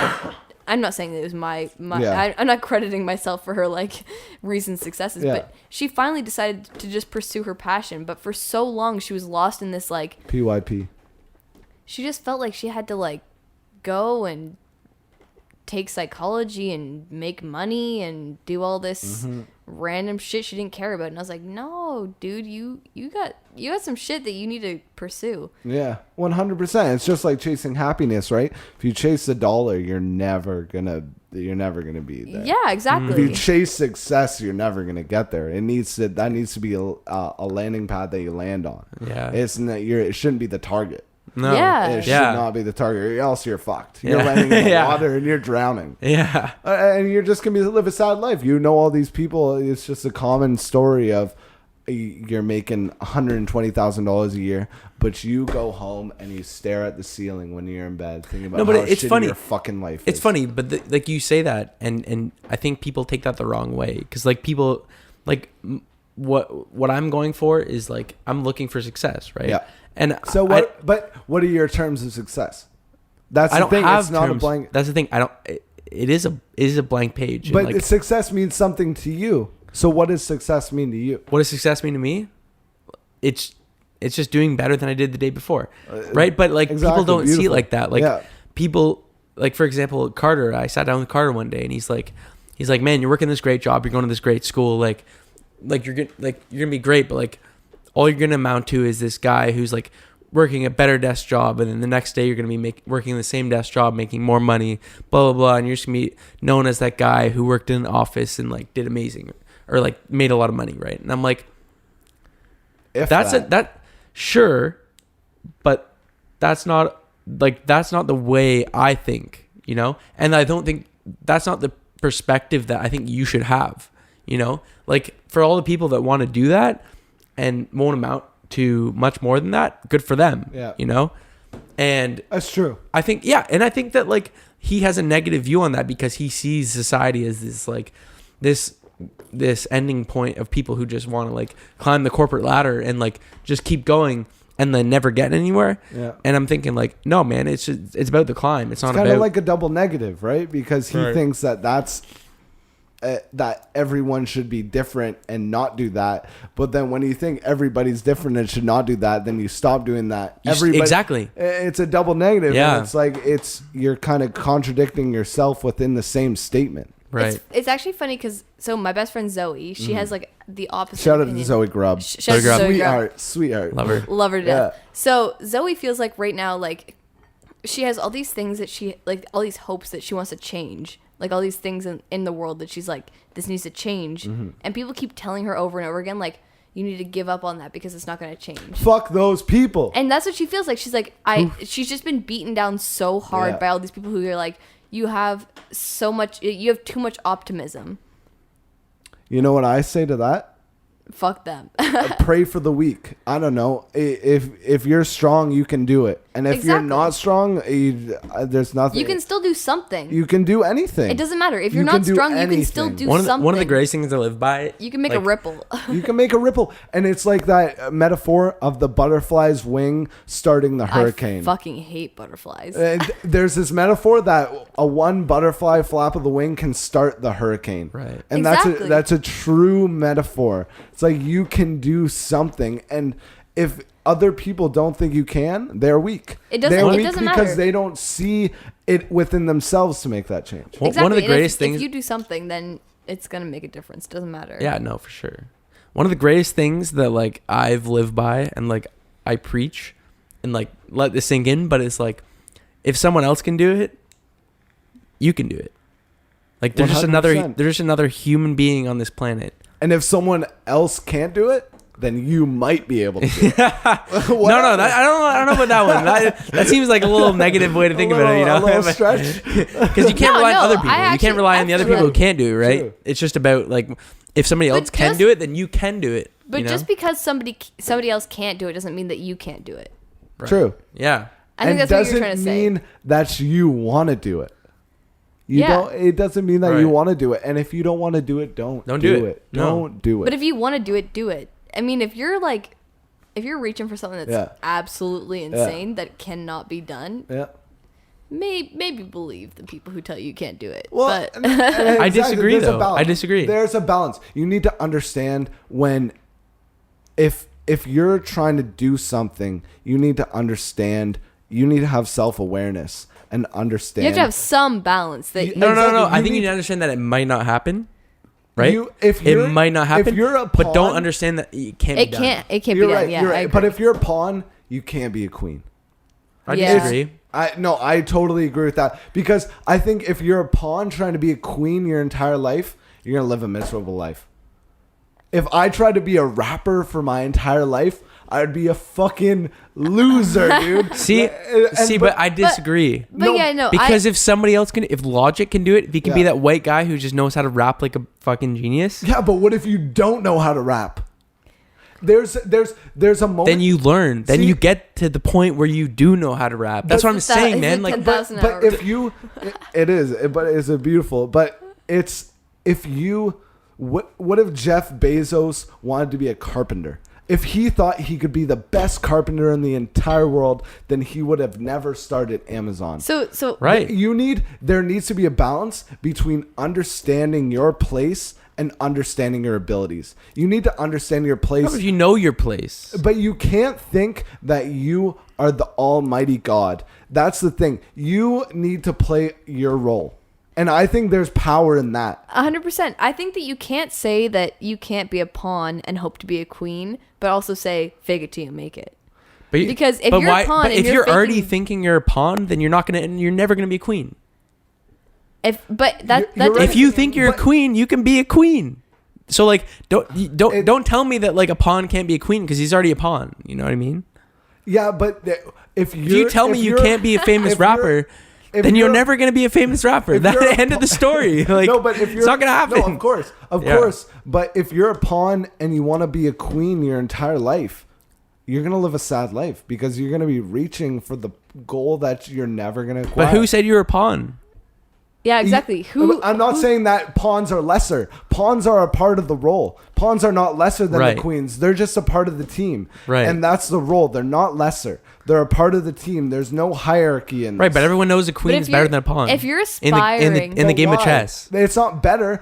A pawn can win a game just like a queen can win a game. Well- There's just different roles. It's a different game. Right. It's a I agree. different I agree. situation. It's a different. Okay. Right. So if you're a pawn, I don't think there should be any shame in being a pawn. But I don't. No. If no. you're a pawn, No shame, Thank no. God for the person who built this building we're in right now. Yeah, because the guy on his hands and knees. The guys on he built this. We wouldn't be able to do Right. this right now if you can't be a queen without a pawn. You can't play a full Right. chess game with. So I think you need to understand your role, and once you understand your role, there's so much power in that. But don't just settle. No, there is no settling. 100%, you can't settle. If you're happy being a pawn, If you wanna be- if but- you have found your Yeah. thing and that is being if a you want to pawn, be the Yeah. number one 100%. podcast on Apple Music, Yeah, then you can do it because somebody go else for it. did Yeah. do it. 100%. You got to try. You got to try. There's- but yeah, you but gotta- don't you let gotta it be put in your effort. end No, all you- be all. Because if Exactly. you do, then you're gonna. If you say, I desperate hope my and podcast lonely. takes off. It's like no. If you want your podcast to do number one, then you will make it number one. 100%. And what goes behind that is work. Yeah. You can't say I'm. Nobody gonna be said this. anything came to someone easy. No, nothing 100%. If you say you're gonna be this, you have to put in the effort to be that. Because Yeah. a queen does a lot more than a pawn. That's the thing that I think we were missing. You know what I mean? Yeah, a yeah. queen does a lot more work than a pawn does. So if you're willing, if you want to is work true. that hard, you can be that. A queen Right. doesn't necessarily do more work than a pawn, but a queen can do more work than a pawn. A A queen can needs move. to do. A queen can't just move one space up, or else you're gonna lose the game. If you become a queen, you have to do more work. You have to do more Yeah. work. It's With inevitable great- if you want to become that. With Yeah. great I definitely with agree. great power. Yeah, With exactly. Great That's gonna be responsibility. the name of this One- podcast. That's the name of the podcast. Are you a queen or a pawn? No, actually, one of the Fucking things quote Spider-Man. me and Tori had talked about, and this is you'll think is interesting, but like, there's two types of people. We basically classified the entire human race Yeah. into two types. Okay, Yeah. there's sheep and there's wolves. Yeah. And Well, there's four types. Okay, there's Well, four what types. about the And there's- deer? And what about the frog? no, No, fuck, no. fuck What them. about the worm? No, fuck no. them. We're not talking about What them. about the Okay, human being? there's also sheep in wolf's skin, and Yeah. there's wolves in Wolves in sheepskin. Ooh, So So there are true. wolves who Yeah. are wolves, and there are sheep who are sheeps. Yeah. And they play their parts well. But then there are sheep who dress in wolves' clothing who don't play their part well. Mm-hmm. And there are wolves who dress in sheep clothing that don't play their parts well. And they're shitty costumes, and you can always know. You always can know. tell. Always You know. see You right can through always it. tell. Like If if I you're- said it, if I said any name right now, Yeah. you'd be able to tell me whether they're sheep, wolf, Yeah. sheep and wolf skin, wolf and sheepskin. And that's why you have to be. That's why it's important. When you're going back to the conversation, that's why it's so important to be honest and be like, I don't know that. Yeah. Because Exactly. you don't want to be that guy in sheep's clothing, or you don't want to be that guy in wolf's clothing. You want to be who you are. Yeah. Because you're not going to go anywhere if you're not who you are. Exactly, and you have You're to gonna be take you have to fucked. take some deep, hard looks at yourself in the mirror and Yeah. realize who you are. If you're Yeah. a sheep and you're gonna wear sheep's clothing, then be a sheep. Yeah, I totally. If you're a agree. wolf and you're gonna wear wolf's clothing, Yeah. be a wolf. But don't pretend that you're somebody who you're not, because And- you're never gonna be happy with yourself. It's so true, and it goes Yeah. back to our siblings that we were talking about. It's like, Yeah. looking Like, you for know your brother's a approval. wolf, right? Exactly. But he's a wolf in sheep's clothing. and trying to be something that he's not, and it's never gonna work. Yeah. It's never gonna work. All right, I think that's it. I need to take a piss. I don't just want to do it. All right. Yo, I just want. Thank you for having us. Anything you guys want to say before you escort out of here? I just want to say that when this podcast blows up in a year or so, Shout out. I was on the 6 podcast months. with the first woman. Hey, yo, first Shout out woman to Tori. represent. Shout out. Yo, I really No, but- appreciate it because we really needed it. It was getting out of line real quick.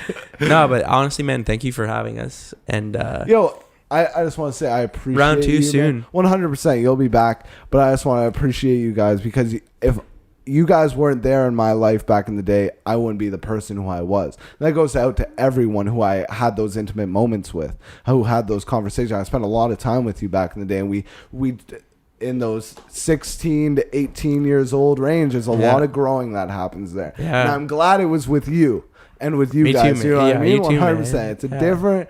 You gotta appreciate. you taught me a lot of that. shit, man. You 100%. did 100%. Appreciate it. It's mutual. Yeah, absolutely. All right. Yeah. Anything you want to say to her? Peace and blessings. Peace and blessings. Peace and blessings.